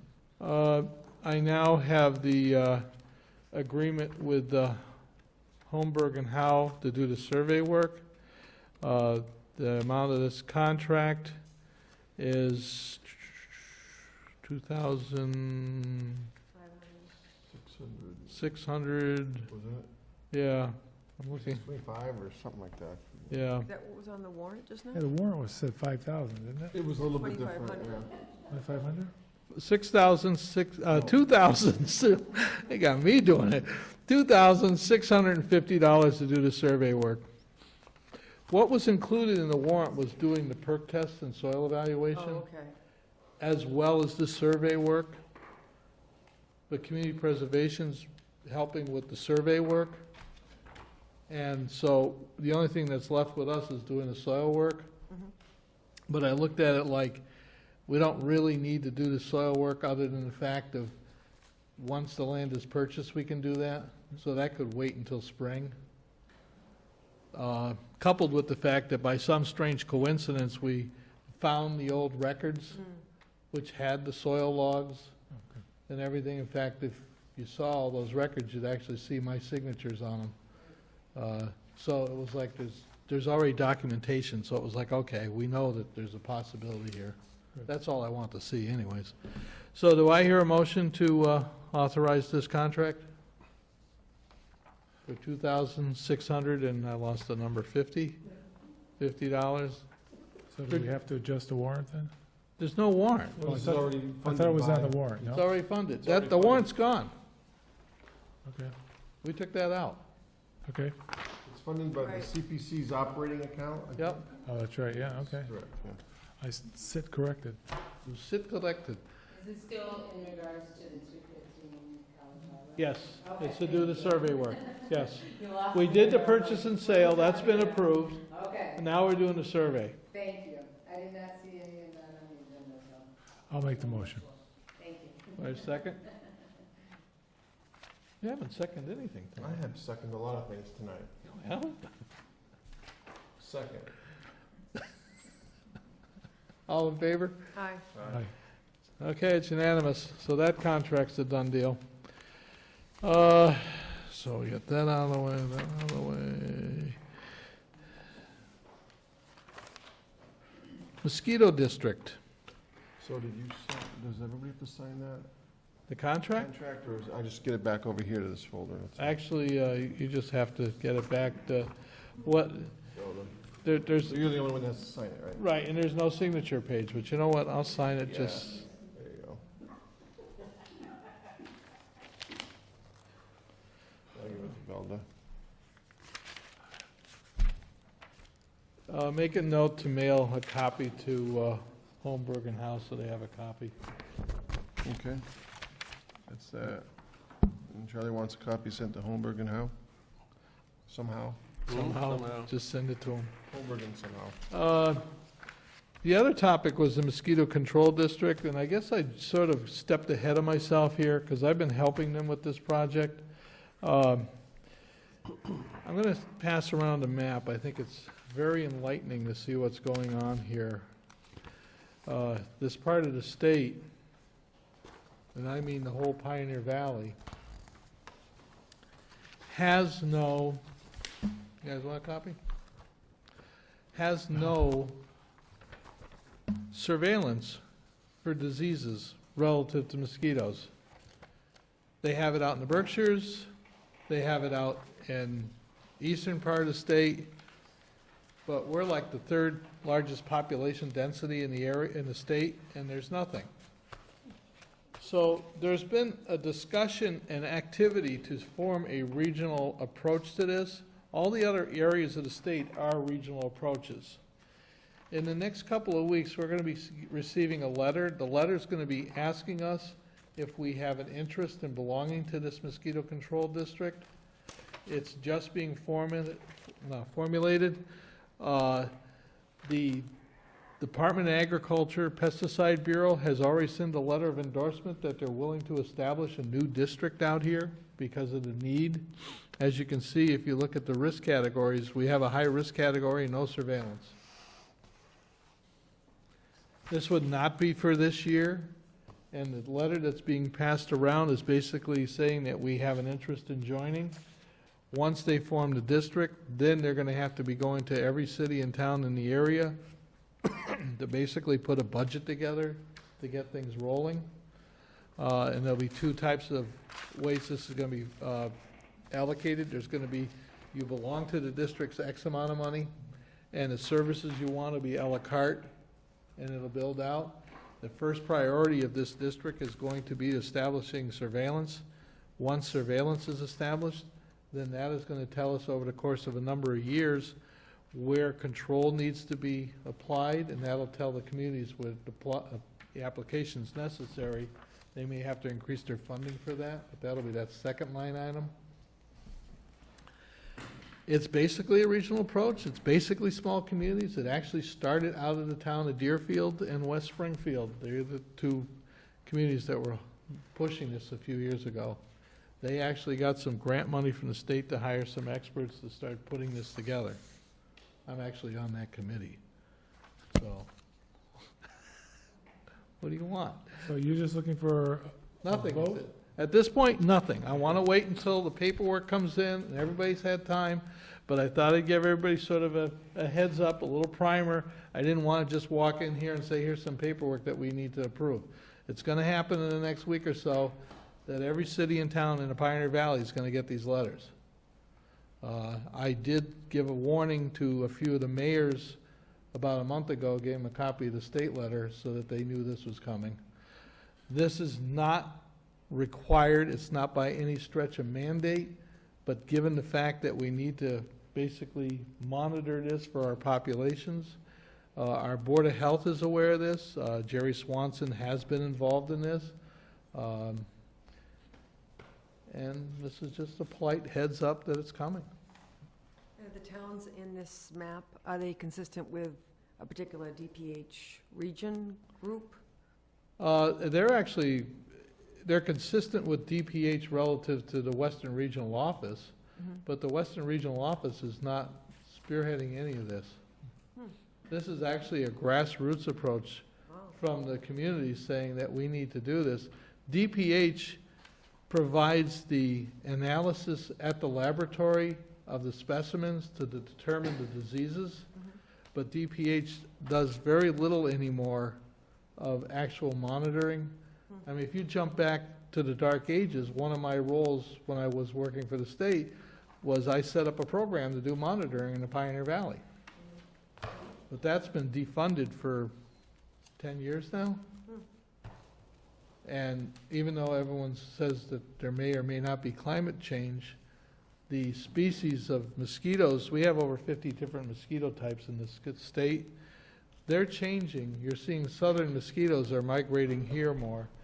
Your encephalitis mosquitoes, like eastern encephalitis, which like saltwater marshes and that, we're creating environments with them because of all the salt that we use on the roadways. We're actually taking and putting salt water next to the roadways, creating habitats for them. There's a lot of changes going on here. Is there any monitoring of tick-borne diseases? The monitoring of tick-borne diseases basically is required to be set up with Maven, and the doctors are supposed to take and submit them.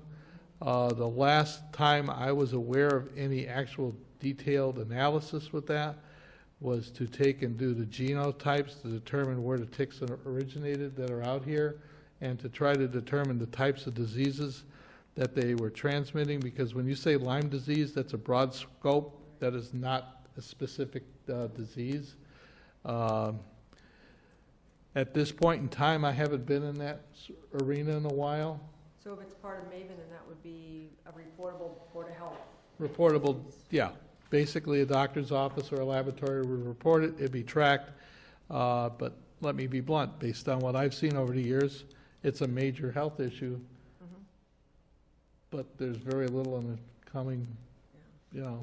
Tick area in Cape Reporting is really isn't- bad right now, right? You know, the other place that's area, that's bad is the Berkshires. Yeah.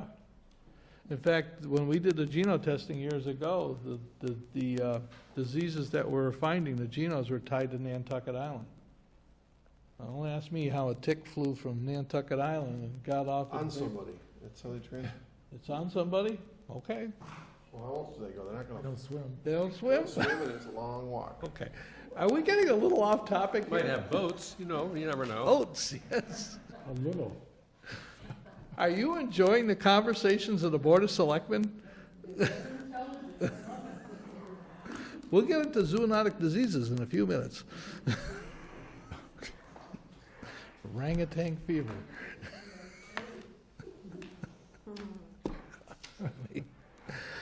Okay. So we got through the mosquito stuff. Where Charlie says, but we digress. We digress. All right. What are we next? PCFs, right? PCFs. And I'm going to. I have quite a few. You're excused, 2 minutes. 2-minute break. 2-minute break. Charlie. Yes, sir. They were here for an item that's not on there. I wasn't bringing it up. I offered. Bring it up, so we'll get out of here, you can do your PCFs. All right. Want to do the license? And here's the warrant. You know, I had 3 warrants in my hand yesterday, Yeah, and I had the state police. Not one of them looked that thick. yeah. Well, this is the warrant that we've discussed quite a bit. Yes. All right, let's do the PCFs only because they're sitting right on top here. Oh, my. Oh, my.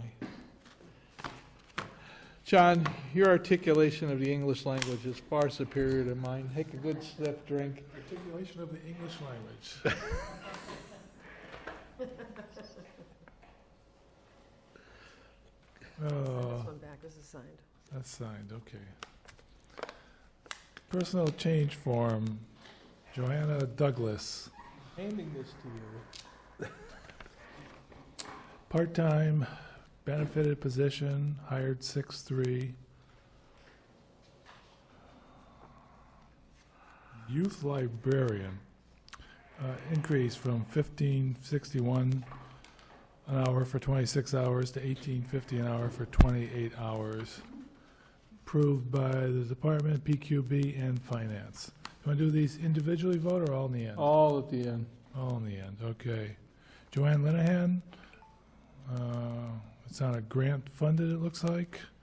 Part-time, replaces Shannon Cutler as a COA director.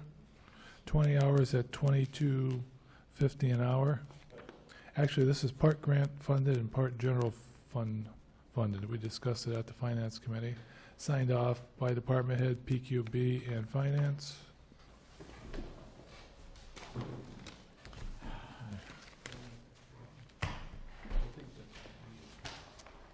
It's about 2 pounds. That's right. Okay, Charlie, you gave me a pile of your records. I did?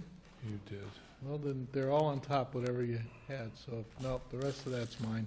Is that yours? Yeah. So we only have 2. Should be one for the administrative assistant to Do you have one in the back of the pile, Charlie? the COA. I'm looking at this, and this is all Bob's stuff. This is not my stuff. Okay, we'll keep going. I got library duties and, looks like I got paramedic here,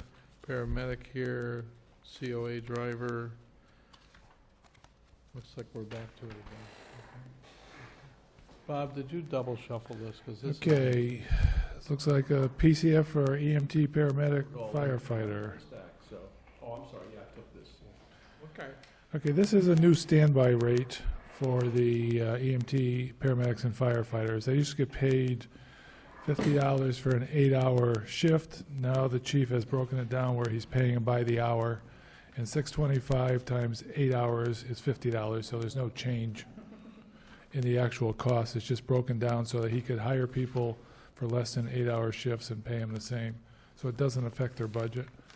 And it's signed off by department head, PQB, and finance.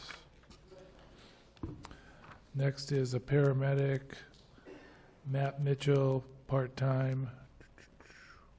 He's going from 1561 to 1938.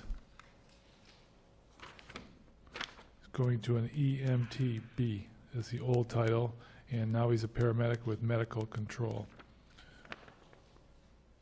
Everybody signed off. Next is Richard Homan, COA van driver, part-time. Change in salary, going from $14.28 to $15 an hour, effective 8/1. Signed off by everyone. COA administrative assistant. This is a personnel rec form. It's to fill a vacant position. We're going to be posting the position. Pay scale is $15 an hour, 10 hours per week. Signed off by PQB and Finance. The posting is here.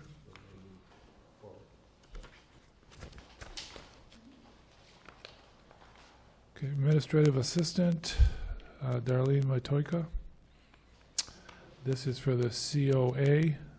Replaces Andrew Stone, who resigned. $15 an hour for 10 hours for 2 weeks. So it's an emergency. Signed off by all parties.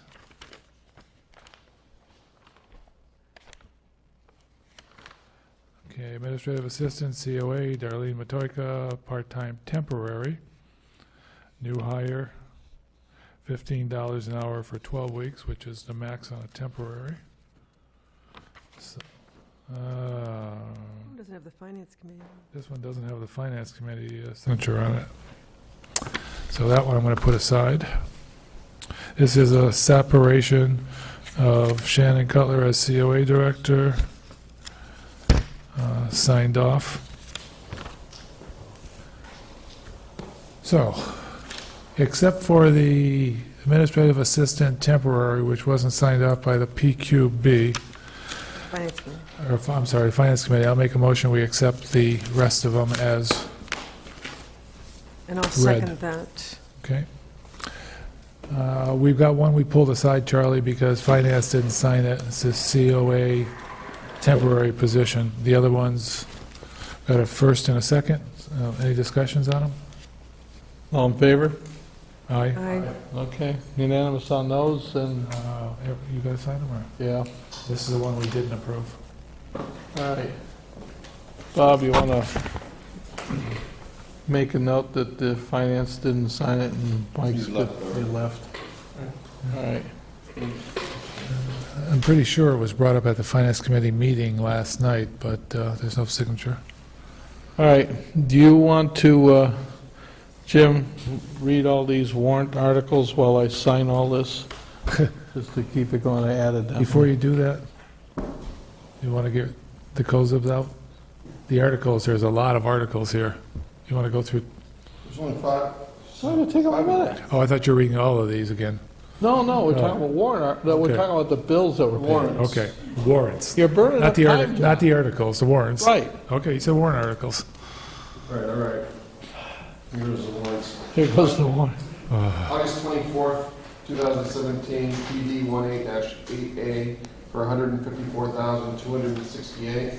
September 5th, 2017, W18-11A for $1,420.56. September 7th, 2017, PD-18-10 for $46,909.38. September 7th, 2017, P-18-10 for $265,392. And then the one Charlie wrote at the top here is September 14th, 2017, W18-11 for $129,897.34.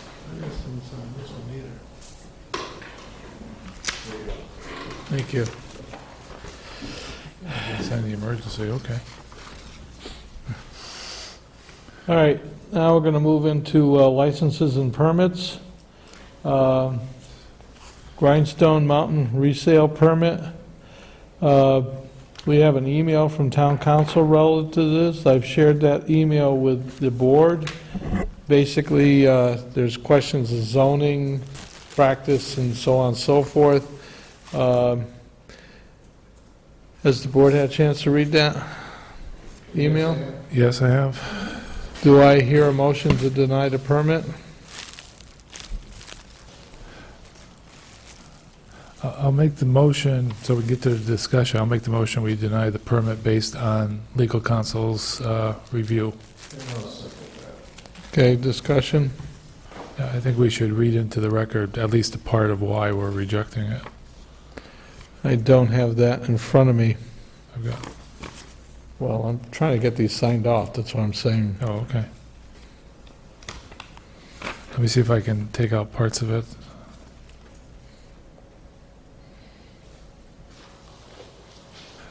I'm going to read just part of it here. It says, further, in my opinion, any claim by the applicant that the proposed used farm equipment dealership use is incidental to the current primary agricultural use of the property is undercut by the fact that the proposed location of the farming equipment dealership is spatially incompatible with the current farming operations on the property. She cites a case. So it's her understanding that the proposed used farm equipment dealership will operate outside of the agricultural preservation restriction area on the property where the farming activities occur. Accordingly, it is her opinion that the proposed used farm equipment dealership is not incidental to the current agricultural use of the property and thus not entitled to the protections of General Law, Chapter 40A, Section 3. It's 2 pages, and that's just 1 paragraph. Yeah, again, I researched, looked at the zoning, and it is residential village, and I looked up the uses permitted, and I couldn't find a use that would fit his description of what he was going to do, and then that would fit in that area, so I didn't feel comfortable moving forward in this due to that. Rainey, any thoughts? No, thanks for that, Jim. Okay. It's not open to the public. No? No. Seriously. Okay. We didn't vote on it. So we didn't vote yet, but there's a motion and a second. Right. Yeah. Are you serious? No, you're not. There's no need for him to make comment. Well, I think he stood or sat through I this. sat there for a long time. Yes. Has it? No, All right, go ahead. Bob Kozubin, I'm a neighbor, and I'm also on a lot of commissions here. I just want to point out, you're making the right decision here. There's more involved than what you're talking about. The APR comes into it. That property is in a historic district. We have a National Historic Cemetery across the street. I have to tell you that living there for almost 30 years now, you get used to what is used on a farm and what isn't. And there are other vehicles. There's been more activity there within the last year, and there are other farming vehicles, but also other vehicles. So I would think that I just want to support that I believe the lawyer is correct in this case, and where it goes from here, I don't know, but I think you're right in denying, at least as of this stage, because I think it can open a can of worms. And just for the record, we're doing some research on this. Grindstone Mountain Farm is listed at 185 College Highway for horses and all that, but Grindstone Mountain Inc. is at 187 College Highway, which I believe is the same property. And that's a U.S. Department of Transportation registered motor carrier out of there. So I'm not sure if that goes along with the activity you're talking about. You can't, I mean, how do you know? You can't. But it's, You can't specify. right. There's also, if you went out, you probably saw fruit and vegetable wholesaling. Fruit and vegetable wholesaler, growers and wholesalers, I think that's at 185. I can't explain the difference between 185 and 187, but there has to be some reason for it. Yeah. But that was the reason we basically tabled this for review. when it was requested? Well- Because there was like, there's just too many pieces here that just weren't connecting. Okay. Okay, Thank thank you. All right. So, we voted, and, We didn't vote yet. all right, got a motion on the table to deny? All in favor? Aye. Hey, Charlie, Unanimous? I should go back and change this. Yeah. Okay. So Charlie pointed out on one of the PCFs for Darlene Matoika on the emergency PCF, that also was not signed by the Finance Committee. So that one we're going to pull from the package. Which one is that again? Darlene Matoika. Okay, so both of those. Yeah, the emergency and the temporary. Okay. We did the warrants. This new statement of use, is that applicable to this, Bob? Because I'm not sure what this is about. Or is that the same license? Which one are you talking about? Under licenses and permits, it's highlighted, but your highlighter just blacks it out. Second one down. Oh, it's relevant to that. Grindstone? Yes. Okay, then there's nothing. All right, minutes to be approved, August 22nd, 2017. Has the board had the opportunity to take and review these minutes? I have not. Then we will table this for the next meeting. Okay, Bob? Yeah. Bob, are we all caught up on minutes? We're all caught up on regular minutes and special meeting minutes. We're not caught up on exec session. Can you do your due diligence in the next couple of weeks to try to get caught up with that? Oh, yeah. I'll do it. Okay. All right, calendars and announcements. The Board of Selectmen's next meeting will be September 25th. Fifth. What about our meeting with the Finance Committee and the Personnel Board? Yeah, that one got changed, right? That's next No. week, 18th. The 18th. The 18th. So the Selectmen's meeting is September 18th, but it's basically a board's meeting for us to discuss basically the pay plan. Then a real Selectmen's meeting is the 25th and October 10th. We're also having a special meeting with the Public Safety Committee and the Select Board on September 18th.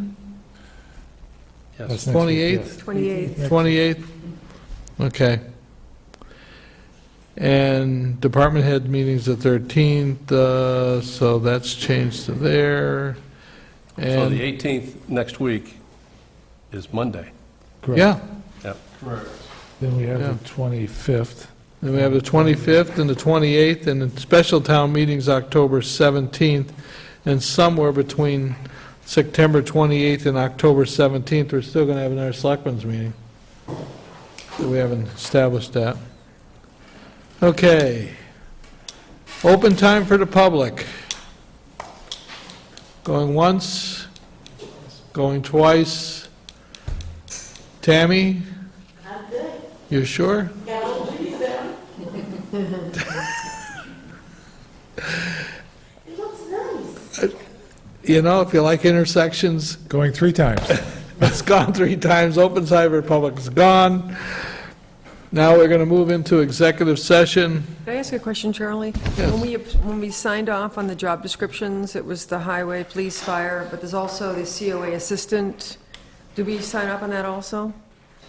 We don't sign off. I just was in the packet, so I it's don't the think so. COA administrative assistant job description. That should have been attached to the, we don't sign off on that, that's not our job, COA. No. That's the Right. COA board. Yeah. Okay, it was just in here, so I didn't know if we were supposed to address it in any No. way. Just that he departed. Yeah, Yeah. right. But one of the PCFs that wasn't signed was For him. this, Yeah. for this position.